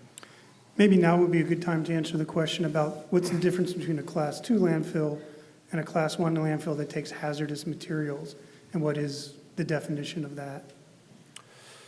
Right, and Alan can jump in on this. He's, I'm sure he's fluent in as well, but there's three classes of landfills, 1, 2, and 3. Class 3 is what most landfills are. They're simply a slightly less rigorous design criteria that they have. And they're great landfills, believe me. They probably over-designed for everything they're ever going to see. But a Class 2 landfill has a slightly more robust design criteria in a number of ways. The liner system, the earthquake design, and things of that nature, the stormwater retention basin. And so we can take slightly more contaminated materials. We can take what's called special waste, or it's really called California designated waste. But really what it means is it's not California hazardous. So everything up to California hazardous can come to Keller Canyon landfill, Class 2 and Class 3. Once it's California hazardous, which by the way doesn't mean it's federally hazardous, there's a lot of material that in California could not come to a Class 2 landfill, would have to go to a Class 1 landfill. But if you take it across the state line to Nevada, no problem, because it's not federally hazardous. There's a gap in there between state and federal requirements for designations for hazardous materials. California is the strictest. And so, but regardless, we live in California, so let's focus on that. If it is truly California hazardous, then it has to go to a California Class 1 hazardous site, such as Kettleman, or I think there's one down in Buttonwillow. There's none in the Bay Area, and so it has to be transported. And they have even more rigorous liner monitoring acceptance criteria that they have to follow. And so that's in summary, sort of that's the difference.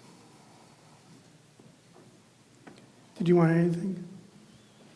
Well, there's not much I can add to that. I mean, the definition of hazardous waste is long and very convoluted. I mean, there are certain few hundred materials which are defined as being hazardous. Other than that, it depends on the characteristics of the material. If it's extremely toxic, if it's very prone to catching on fire, if it's exceedingly corrosive, for instance. There's a number of chemical tests which define something as being hazardous. But again, the point being, it's not something that can legally be taken to Keller Canyon. So it's not an issue for them. Thank you. So question here about what if we do find radioactive material there? What's the protocol for removing it, and what agency is going to take ownership of that material? Well, we're going to immediately pull the truck over to the side. We're immediately going to call these guys, and they are very responsive. If we were to call them and say that we have, and it rarely happens at Keller, but I've been at other sites where it happens with some degree of more frequency based on the nature of the material that they see. If they get hospital waste and things like that, or people who are going through a medical process and it ends up somehow in the transfer station and ultimately in the transported to the landfill. And they are very responsive. They come out and they have an analyzer to determine exactly what the isotope is. And I should be letting John talk about this, but basically we pull the truck over, they tell us what to do, and we do it. We also get on the phone to the generator and we say, by the way, do you know you just sent us a load that triggered our radiation detectors? And then they get very interested very quickly. And then we follow the direction of the Radiological Health Branch.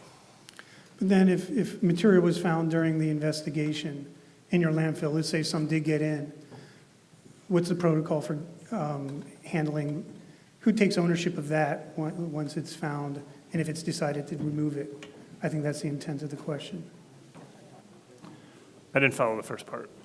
So if radioactive material was found at the landfill and a decision was made to remove it, what are the protocols for removing it and who takes ownership of that? So the way the laws are written, I touched on this briefly, and the laws are very clear, and they're very clear on this for a reason, and that is the generator or the generator's agent is responsible for characterizing their waste because they're the only ones that can do it. We can't do it for them. And they are responsible for, and by characterizing, I mean taking the appropriate number of samples, having the appropriate analytical done at a certified lab, and the data reviewed, and they are also then certified, before we'll even look at it, that the data is accurate and representative of the material they're sending us.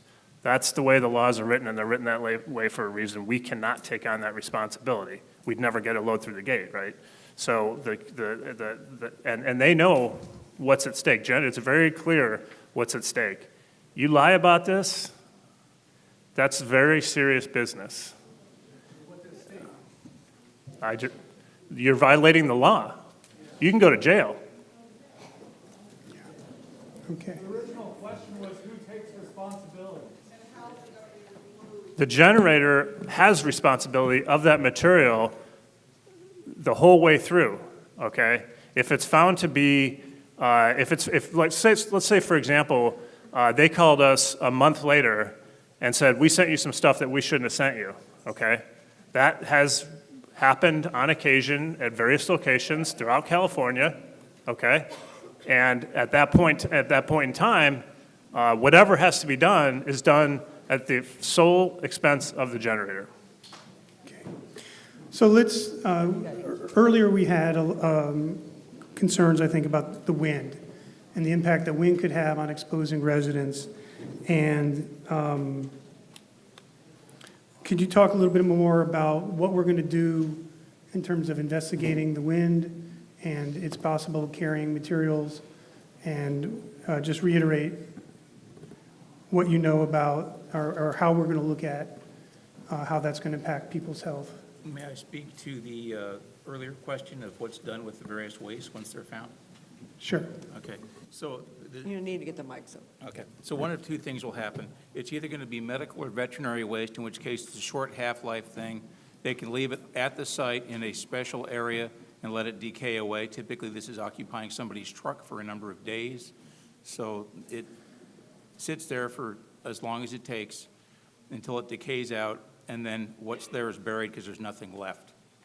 More importantly is if you have one of these longer half-life sources, say it's a medical source that came out of a hospital, if we cannot identify who or what hospital it came from, it goes into our storage areas in the Rad Health branch, and it gets disposed of at a low-level radioactive waste site out of state.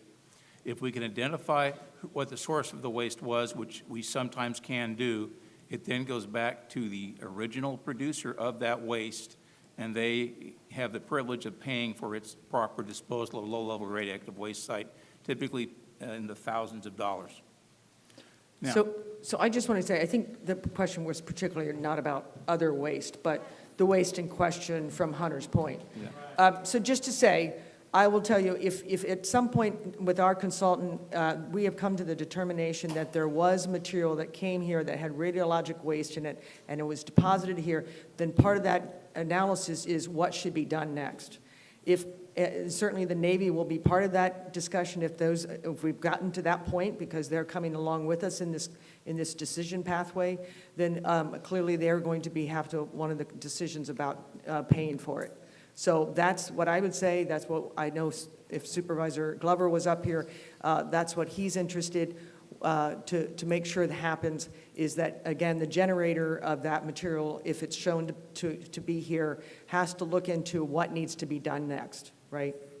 We don't know what that is next. I just will say we don't know what that next step is, but I'm just saying what we would be looking for is the Navy to be involved in that process. For So- the wind question, Oh, yeah. what we are going to do first is we're going to get a windrows together, which is a plot of how often the wind blows in each direction. And Acknowledging that's not a simple question to answer. So are you just going to, can we just summarize by saying you want to look at it analytically by modeling it? Is that correct? Well, we Can we want- just, largely, yes. okay, So we have to find out where the wind blows to, and then we have to find out where it would most likely deposit, and then determine how big and how much and how likely it is. so again, one of the steps that is done by scientists is to model and help us understand if something is bad. So I think that's what John is describing, is that's one of the techniques they can use in determining about the wind and the dust. Okay. Just to clarify, what company was it that actually moved the soil here? Is it the Navy or is it the contractor? And did any other companies besides those move soil to the landfill from Hunters Point? I can tell you that we have, it's typically the contractor or the contractor's partner that we do the business with. So the Navy hires I shouldn't speak for the Navy. They hire a contractor to do the job, and then they hire a trucking company. They do all their analytical, they do all the profiling. They come to us, they say, can you take it? And so, the contractor is kind of really in the middle of this and has a role, a very big role in it as well. But that our profiles are not typically with the U.S. Navy. They're typically with the contractor or the contractor's partner on the trucking and disposal side of the business. And then the last question about what comes in is how accurately can you track where it actually went in the landfill? Do you have a pretty good, how does that records kept about that? Yeah, so one of the differences between Class 1 and Class 2 landfills is Class 1 landfill has to do a daily grid, and they have to survey daily what goes where. Class 2 landfills do not have that requirement, and we do not provide that type of analysis. We generally know where we are at any given time, and so we can, and believe me, it's rarely comes up that someone wants to know where their garbage is, right? I mean, that doesn't happen. I don't know if any of you know where your garbage goes, but it's an interesting pathway, and we know where we go on are at any given time in the landfill. But if somebody comes to us 6 months later and they say, "Can you pinpoint my garbage?" No, I can get you close, but I'm not going to point to it. I'm not going to say that. Okay. Question, probably for you, Marilyn, or the state. Has any charges been brought by anybody against anyone for anything that's come over here? Yeah. Are you looking at me? Well, either Any? the Navy I'm not- or the I'm- Water Specific Board. to Keller? Yeah, No, okay. not as of yet. Not as of yet. Okay. Next question is a health question, a concern about bladder cancer, somebody who had bladder cancer, and concerned whether or not the type of exposure they could potentially get from the radiation cause bladder cancer. It's hard to determine a specific cancer from a specific isotope. There are certain things, we know that iodine, for instance, causes thyroid cancer, but specific causes of bladder cancer, we don't have that many things that relate to it very well. We do know that it's typically, bladder cancers tend to be fairly well associated with some of the chemical contaminants or in the radiological contaminants. Okay. Like I said, I'm going to hold the cards that just said they just wanted to speak without having a question. See how much time we have at the end. There was a number of questions about Tetra Tech. What's their responsibility? Why would they alter data? What's the benefit to them? And why aren't they here tonight?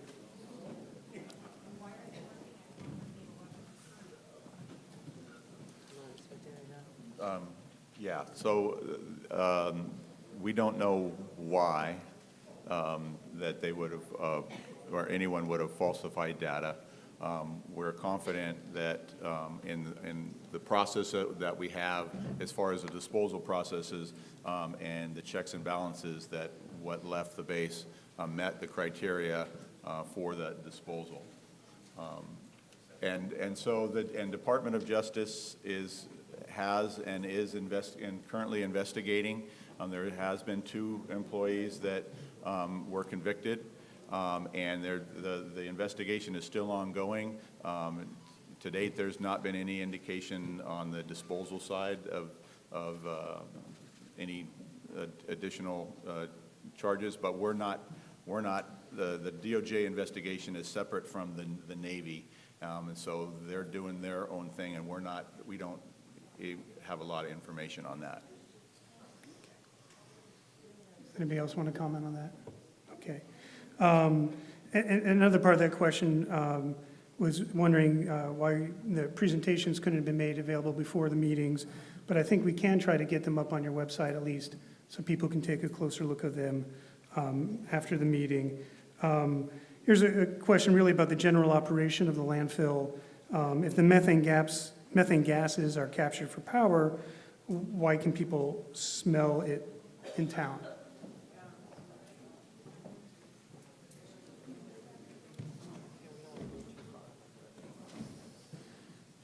Couple things on that. One is that odor is not just necessarily related to landfill gas. The other thing is that, I mean, some material smells when it comes in, right?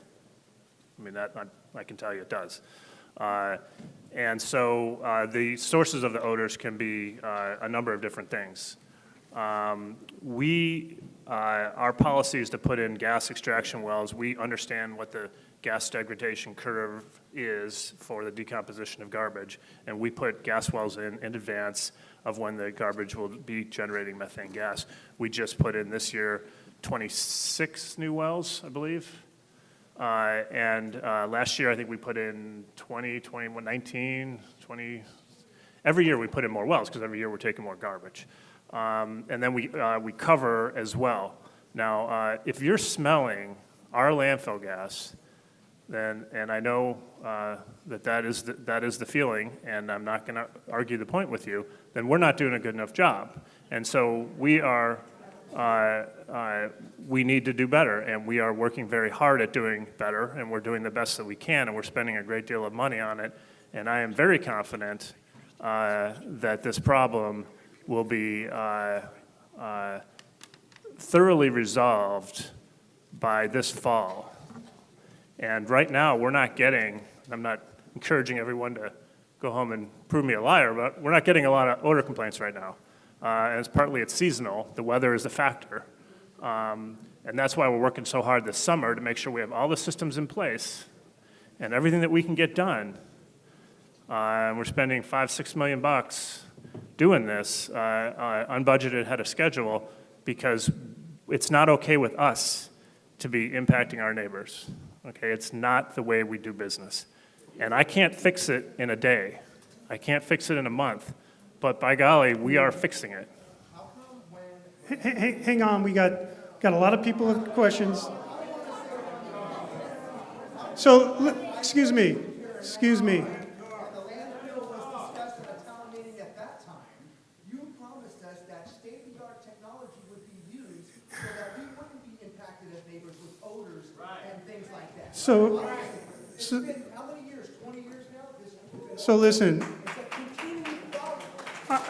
I understand a lot of people don't. Control the odor. What makes you think you can control the dust from dirt brought in from Runners Point and put in there at night, unattended at night, for just the wind to blow it over our neighborhoods.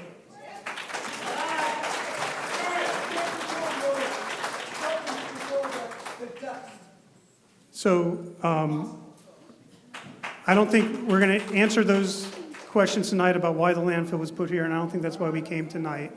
And I know a lot of people don't like the fact that the landfill is there. But we want to, That's not the point. The point is, it continues to be a problem. He sits there, tells us he's spending millions of dollars, and that point is not being addressed. Right. I go in my backyard okay, so, after working all day long, and all I can get is odor from his landfill. I can't even have a garbage. I'm embarrassed to have my friends from other areas So- come and see my house. so all I can tell you is that's something that you and the landfill and the city and the county need to talk about. But I think what we want to try to focus on, if possible, is what the impact of the soil coming over from Hunters Point could potentially have on you. And certainly, dust blowing around is a big consideration. And we've already talked about the fact that we are going to look at that really closely. And you're absolutely right that if we're having still things blowing into the community that you can sense, that's an indication that dust and wind is something you have to really look at. But let's try to get to other questions people have that I think are related to the radiation, and acknowledge that there's a lot of people that are unhappy about the landfill. But we're not going to solve that problem tonight. And I'm not trying to discount your concern or your anger. I'm just saying we're not going to answer that question tonight, and we can try to answer the questions we can answer tonight. So I did have a question, though, from somebody about health concerns, and I think, Marilyn, you could take this one. If somebody thinks they're experiencing negative effects from anything related to this, who should they contact? And then talk a little bit more, because I know we talked before, about extra monitoring we might be doing to make sure that drinking water is not impacted at all. Okay, so first of all, as a toxicologist, one of the first things you do, you try to figure out if people got exposed. And I think that's still the question that we have here. Did any exposure ever occur from this incident? Because one, we're not even clear if something nasty did come from Hunters Point to here. I do hear that you heard that the CDPH is going to be doing some, they've already done some work on this, and they'll probably be doing some more work on it.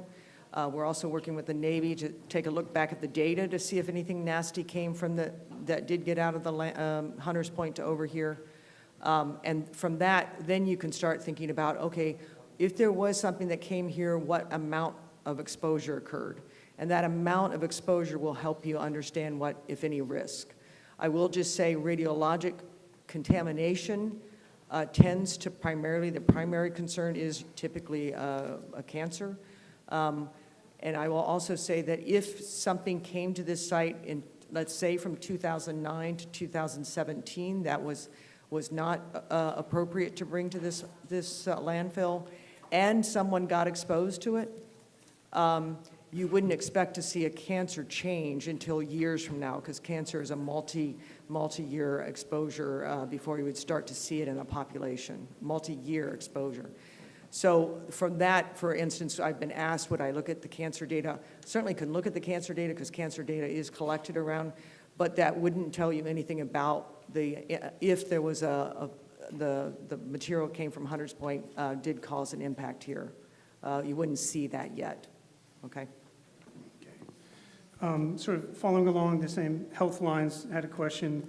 Do any of the employees wear radiation badges, or are they tested for radiation? The answer is they don't wear radiation badges. We have radiation detection portals at the entrance. Most of our employees are very long-term employees. Some have been there since we opened. We have very low turnover, and they are right there in the middle of it every day. And they are as healthy as anybody I know. So that's all I can say on that. Okay. And then I know we talked about the hazardous materials you take. but I can't remember, there's a question, if you took any other potentially contaminated radiological material or material that came from a radiological site at the landfill, are there other sites like Hunters Point that you took materials from where they were doing a radiological cleanup? No, if material comes to us, then it is not radioactive. I mean, that's, so if they have other materials there, on site, that would not be my concern. I'm only concerned with what's coming to our site. So, but are you receiving materials from other Superfund sites or other base closure cleanups? Yes. Can we get a list of those? I'm sure that's public record. Okay, and then. I can't tell you off the top of my head all the generators that have brought waste to us. I simply don't have that information. Okay, and Marilyn just said we can try to provide that. And maybe the state can answer this, the radiological group can answer, at what level are the radiation detectors set at Keller Canyon? Are they set at the baseline, above the baseline? Where are they set? We have been told they're set at 6 sigma. And what does that mean? And speak into the mic, please. We have been told they're set at 6 sigma. We need to verify that.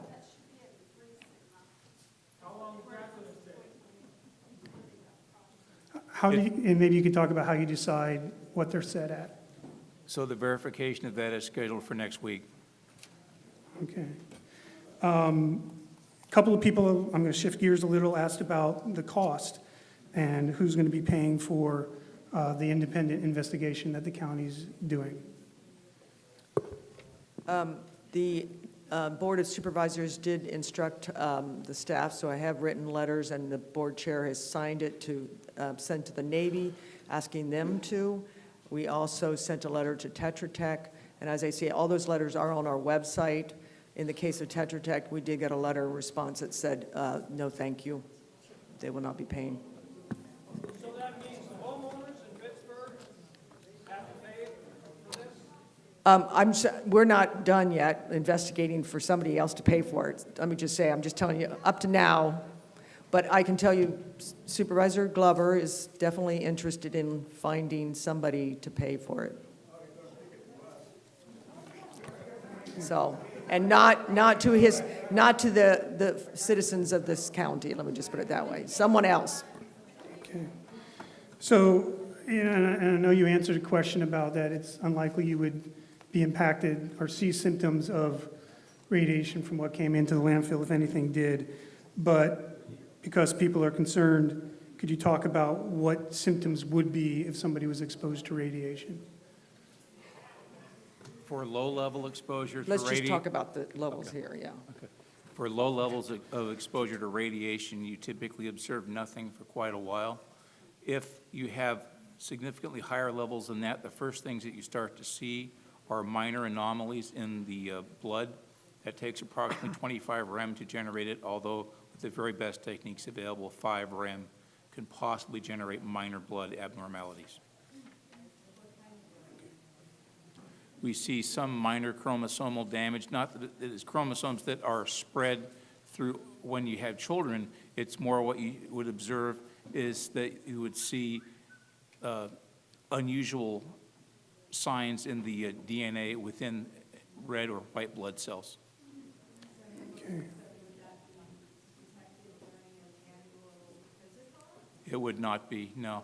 It would be, so what you would have is you'd have a blood sample sent off to the special laboratories they have in Tennessee, the Oak Ridge National Laboratories, and it's then exposed to a lot of microscopic examination and genetic examination. And over time, they can sometimes determine as low as 5 rem. It's typically 25 rem, though. So John, just as you gave us a lot of information, I think 5 millirem was where in our, No. compared to where we are, even from baseline, from solar? So what I gave as the Just lowest number was 5 rem, and for natural background is 610 millirem for a year. So you're saying natural background would be more than likely to cause what you're talking about, red blood cells and what white blood cell changes. Just to be clear to these folks, It would take 10 years of natural background exposure in order to cause abnormalities in the blood. correct. Yeah. Which shows you that it's pretty hard to determine things above basically noise levels just from natural background. So next question really is asking about the study that we're going to do and the type of analysis that we're asking contractors to talk about. So Marilyn, if you could talk a little bit about the sort of things that we're envisioning a contractor might do to determine whether or not there's any radiation at the landfill and what to do about it. So the consultant would be looking at a lot of the information, only a lot more in depth that they've already provided. I'm sure they'll be working with CDPH to look at some of the modeling and some of the assumptions they've already are making. They'll also be looking with the Navy to look at some of the data that was already produced and what abnormalities were in that. And then out of that, they start to potentially project, should we do something here like a surface radiological survey? Should we go into the waste and look at that? And there might be other possibilities with, especially looking at the data, looking at it in a way to look at it for, I thought you guys looked at it for, or maybe it was Nuclear Regulatory Commission looked at like odd values of potassium, I think, or something like that in the data, and that was kind of a trigger to tell you that was probably a sample that was falsified or something like that. So I think some of that data analysis can be also done. And could that also potentially include soil sampling then? Or sampling of the material at the landfill? Yeah. Okay. And then the same person asked whether or not, or what the role of the city of Pittsburgh will be in this study and the oversight. Yeah, so far the city of Pittsburgh, I appreciate Laura and Garrett, have been involved in this work group. We're also already asked them to help us in choosing the consultant. And as the consultant works on the project, they'll be involved. So we hope to have a transparent process around that. Okay. And then one person asked about how many people live below the landfill or near the landfill. I don't know if there's really a below. Do we have any data on that? Maybe the city has. Okay.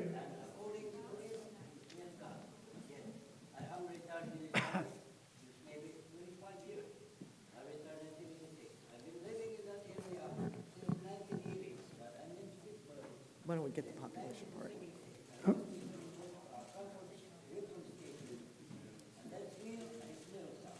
Okay. Do we have a sense of? I know we mailed flyers, I'm hoping you guys got some of them, to within a half mile of the landfill, and we sent out, I thought it was around 2,600 households. So I don't know how 2,600 translates. I think you can take an average like 2.5 people per household, so that gets you around, what does that get you up to? Around 8,000 or 9,000 people. It would be in a half mile within a half mile of the landfill. Okay. And then this is really a question about regulatory process. Somebody asked if a new environmental impact report could be conducted because of concerns around health impacts in their surrounding community, odors and things. And Marilyn, maybe you could talk about the role of environmental impact reports in the permitting of the landfill. Yeah, I do know if, so that typically an EIR, environmental impact report, is looking at something, especially when it's permitted. I do know that any time that they want to change the activity, they do have to relook at the environmental impact report and look to see if it has to be redone. So that's typically what triggers a new environmental impact report. Or I've seen sometimes when they might want to start accepting different types of waste or something, maybe extend their hours. Those are the kind of things that as an oversight agency, we've seen a new environmental impact report be required. So I'm not sure, to be honest with you, I know I can go back and ask. I'm not sure that this particular incident would require a new EIR, but I can certainly look into that. And then I know we talked about what the health impacts are, but still we had a question, and I want to make sure people are clear on this, because if they want to get tested for radiation, what's the best way to go about that? Do they just talk to their personal doctor, or does the state have a program for that? What's the protocol? Yeah, I mean, definitely talk to your physician. You know, every time I go to the dentist now, I don't want them to x-ray me all the time because that's way too many x-rays. So just so you know, we get a lot of exposure to radiation all the time, but your physician will be able to speak to some of those things, and they're really the best source for you if you're concerned to speak with your own physician. For instance, a CAT scan is 800 x-rays. Can you believe it? So if you don't need a CAT scan, don't get one. Yeah. And then the second part of their question, and again, we've talked about this, but I want to be clear, this is one of the things we're going to look at in the study that the county's going to do, is how many people are affected. And we just don't have an answer for that yet. And that's part of what we're trying to figure out, has anybody been affected? And that was the second part of the question. The last two questions that are specific questions were really about the alarm system at the landfill and its role in the two 2014, 2015 incidents where the asphalt came in. And just to reiterate, did those alarms go off? And if not, does that point out some sort of shortfall in that system or weakness in that system? Just kind of recap what the role of those monitors were in those two instances.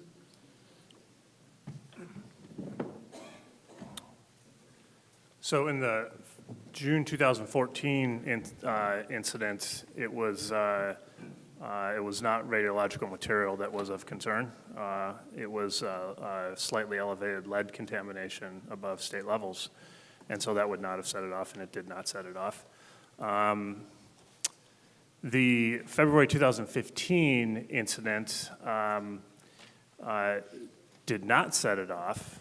And so my understanding is that, and John spoke to this briefly, they did find some low-level contamination on a couple of or several of the rocks on one side of the rock. So the question is, how did that get through the detectors? And the detectors are set at the level that they're set at, which I'm told is the correct level. I'm not an expert on this, but I've had experts look at it and tell me it's the correct level.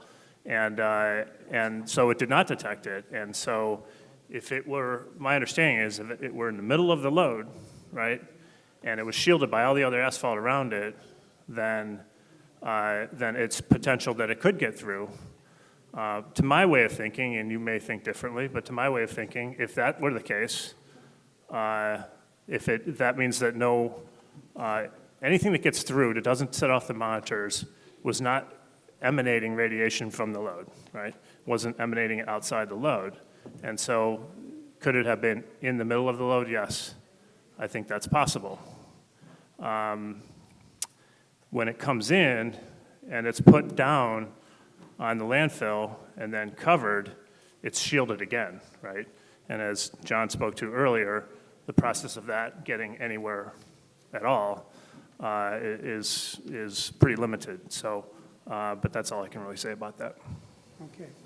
So we have about 10 other people that signed up who just wanted to speak.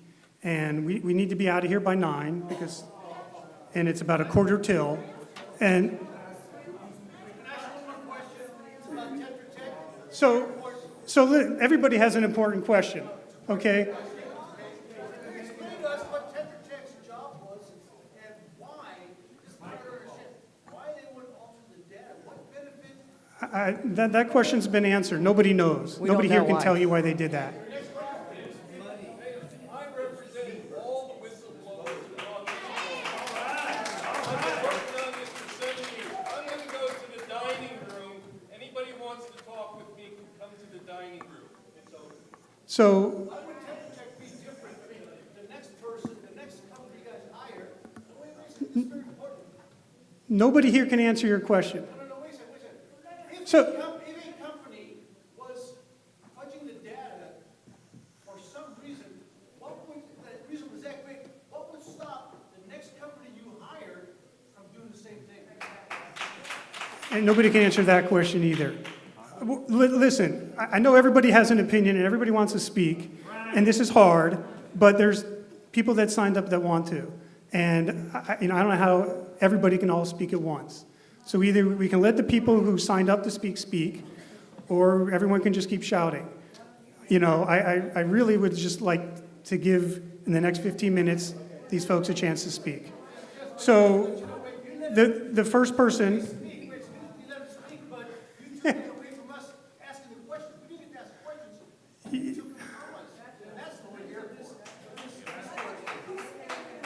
if you have more questions, fill out a card and we'll keep answering them.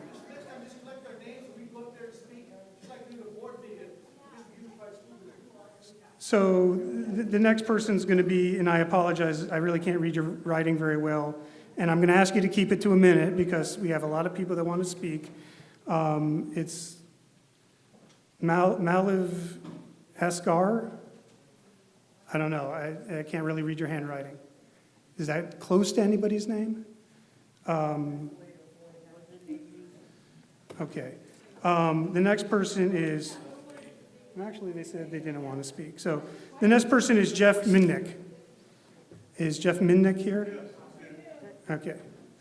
And again, to be respectful of everyone, try to keep it to a minute or so.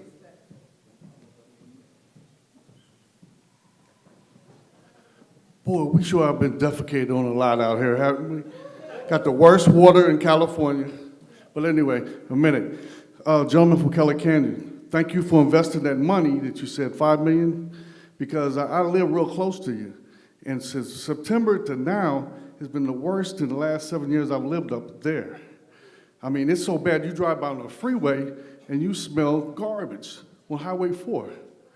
So my question is, I'm growing some fruit up there, apricots and peaches. Can I eat them? The wind blows most of them down. The wind is the strongest wind in West Pittsburgh. It's in the Guinness Book of World Records for most all year round wind. It will knock you down at night. We love it because it cools us down. But now is it killing us too? Is it just blowing all the dirt? And not every night. They don't cover that garbage every night. Because I'm outside canceling my barbecues because it stinks so bad. So evidently it's not covered. And when it is covered, it's blown off into our vegetables. And so how often do you not cover the garbage? That's my question. Thank you. So could you answer that real quickly, please? We cover the garbage every night. Have to. It's a They are requirement. required to cover it every night. Okay. The next question was from AJ Fardello. Okay. AJ Fardello? Okay. The person after that would be Lisa Della Roche, and then the person after the Roca, and the person after that would be Teresa Copa. And you can come up here because people won't be able to hear you. Mike's right here. Try to keep it to a minute if Yes. you can. Well, we all work together on the group that's supposed to be getting the consultant, and nothing's been happening. So I'm actually a stakeholder on that group. And the bottom line is, in April, the article came out. I don't feel like there's any sense of urgency. We're talking about radioactive and other toxic chemicals. And so where's the state of urgency? This isn't jokey joke time. This is like our lives. And it needs to be taken care of. We need to, has there been deep core testing at Keller Canyon since that article came out? I haven't heard of it. And what about those other chemicals? What about all the Superfund chemicals? Those are killers. Those are cancer causers, okay? All that stuff needs to happen now, not what I'm gonna do, It has to happen now. Thank you. Thank you, and thank you for setting a good example. Is Teresa Copa here? If not, the next person would be Jeanette Borchish, and after that would be Mark Lindy. I have questions, and more than one. And one is, Marilyn, on the news last night, you said that, well, it's not like it's plutonium or plutonium and. Yeah, no, it's radium and it's just as bad. And you said that the whistleblowers did not come forward about that, about it leaving the site. They did. I read all of their declarations or whatever, I can't speak. Declaration. Yes, those. And yes, they were referring to not only material that was re-put back onto Hunter's Point, but they were also discussing about radiation that left the site. They let trucks leave even though they set off alarms. Then they started turning off the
alarms.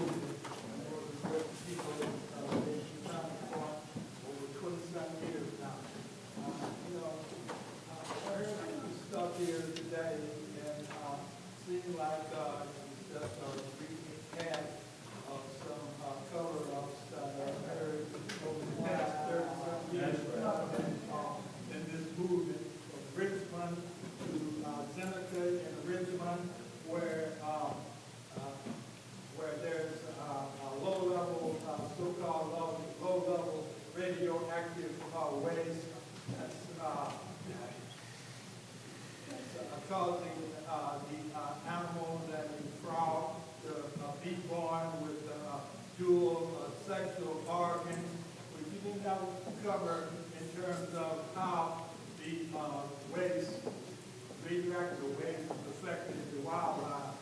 I think I heard the guy from Keller Canyon Republic say that you don't accept radioactive waste, but the fact is that you do accept what you call low level of radioactive waste, whatever that is, and that's questionable. You do accept that, so that's not true what you're saying if you don't accept that.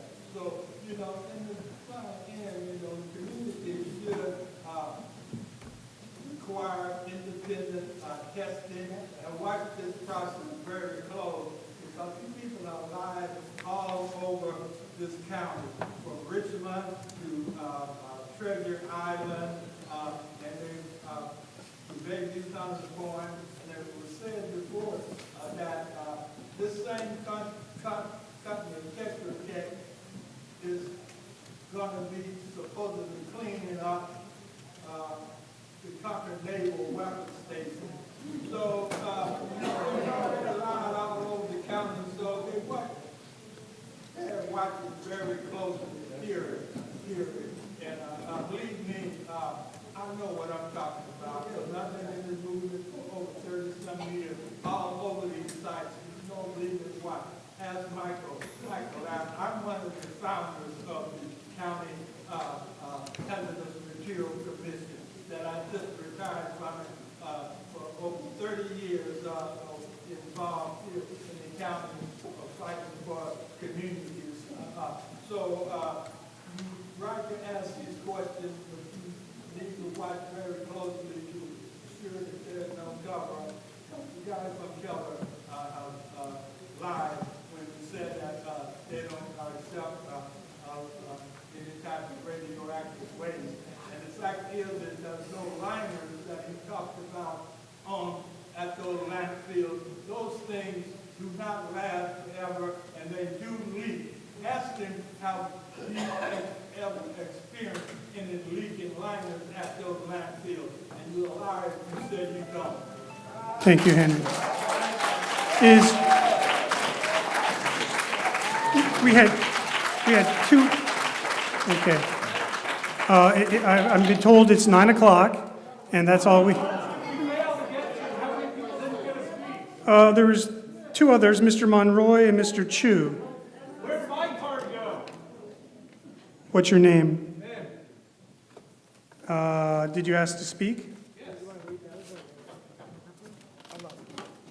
Well, she'll look. Is either Mr. Monroy or Mr. Chu here? Okay.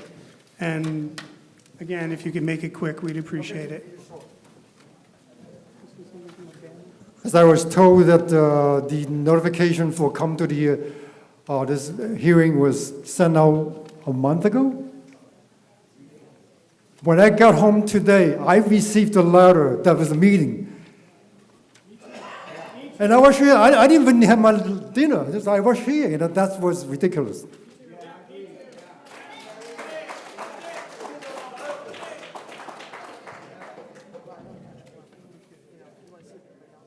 Mr. Monroy here? No. I can't find your car, but if you want to come up, come on up. There's several that don't have.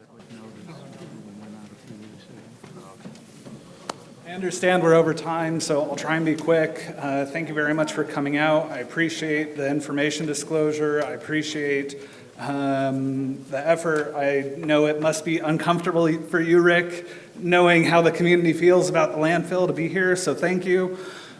Specifically, one of my concerns from the information that came out tonight was the gentleman from the California Department of Public Health said that these sources of radium are difficult to detect if they're buried by more than 6 inches of dirt.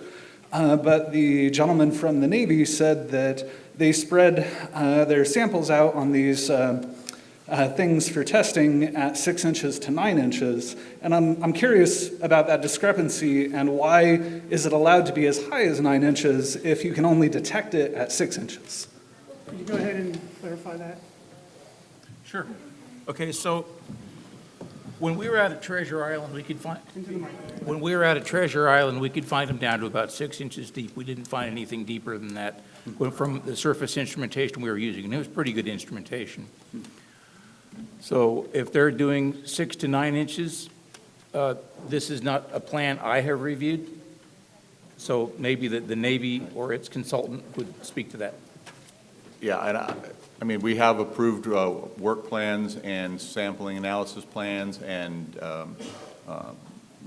disposal plans that are approved by the agencies, and with the type of equipment that's used and the depths that equipment's ability to detect, and that's all part of an approved process. And so our 6 to 9 inch lift is an approved process with the equipment that we use. From your own testimony, though, you said that 5% of trucks exiting trigger the exit gate alarms, and so I wonder if that 6 to 9 inches is actually sufficient if 5% of the trucks are triggering the alarms? Yeah, well, I mean, we based on the QC procedures, and they are being caught, and so our procedures work, and there's evidence of that. And we're talking, and we're talking about very low levels that are very close to background. Sure.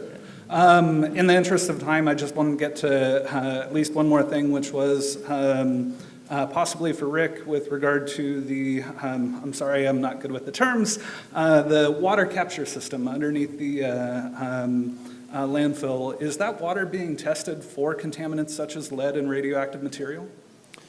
It is tested for the certain metals and other solids. It is not tested for radiological material.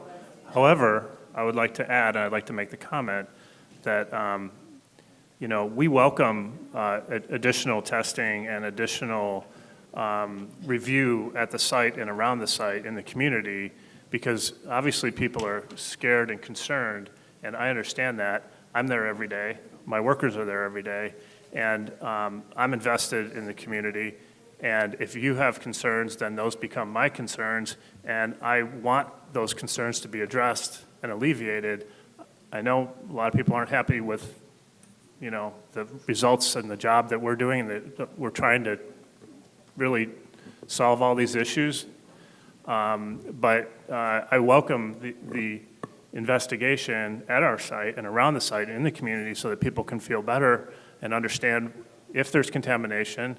And I personally don't believe there is, and I've been around landfills for decades, know something about how they operate and all that. But still, there's concerns, and we want the answers as well, and we want everyone here to have the answers. So we welcome that. I'm sorry?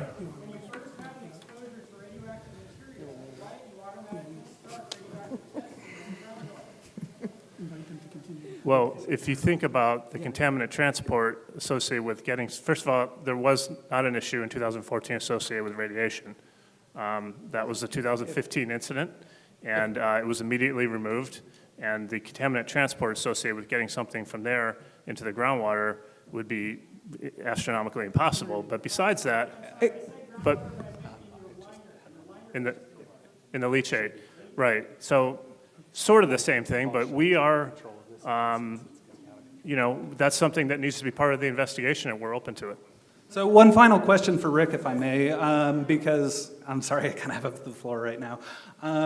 Rick, would you be willing to commit right now to consulting with an expert to determine the value of testing the captured water for radiological contamination and bringing those results from what the expert says about the value of that testing to the next community meeting? I'm not sure I entirely understand the question. I'm not asking for the testing itself. I'm asking for him to consult with an expert to determine the value of testing to see whether it would be cost effective and bring the expert's advice to the next community meeting. Can I just cut it short? We've already asked him to, and Alan Friedman, who oversees from the Water Board, has already talked about adding radiological analysis to the leachate and also probably to the groundwater. So I think that's not a problem, is my understanding, and we certainly can share that information when it's done, okay? Thank you. So I think we're going to wrap up now. I know people probably still have questions. I think most of the folks here are going to hang out for a little bit while we clear out. So appreciate everybody coming. We'll be providing more information about the process as it moves along, and we encourage people to stay involved. So thank you.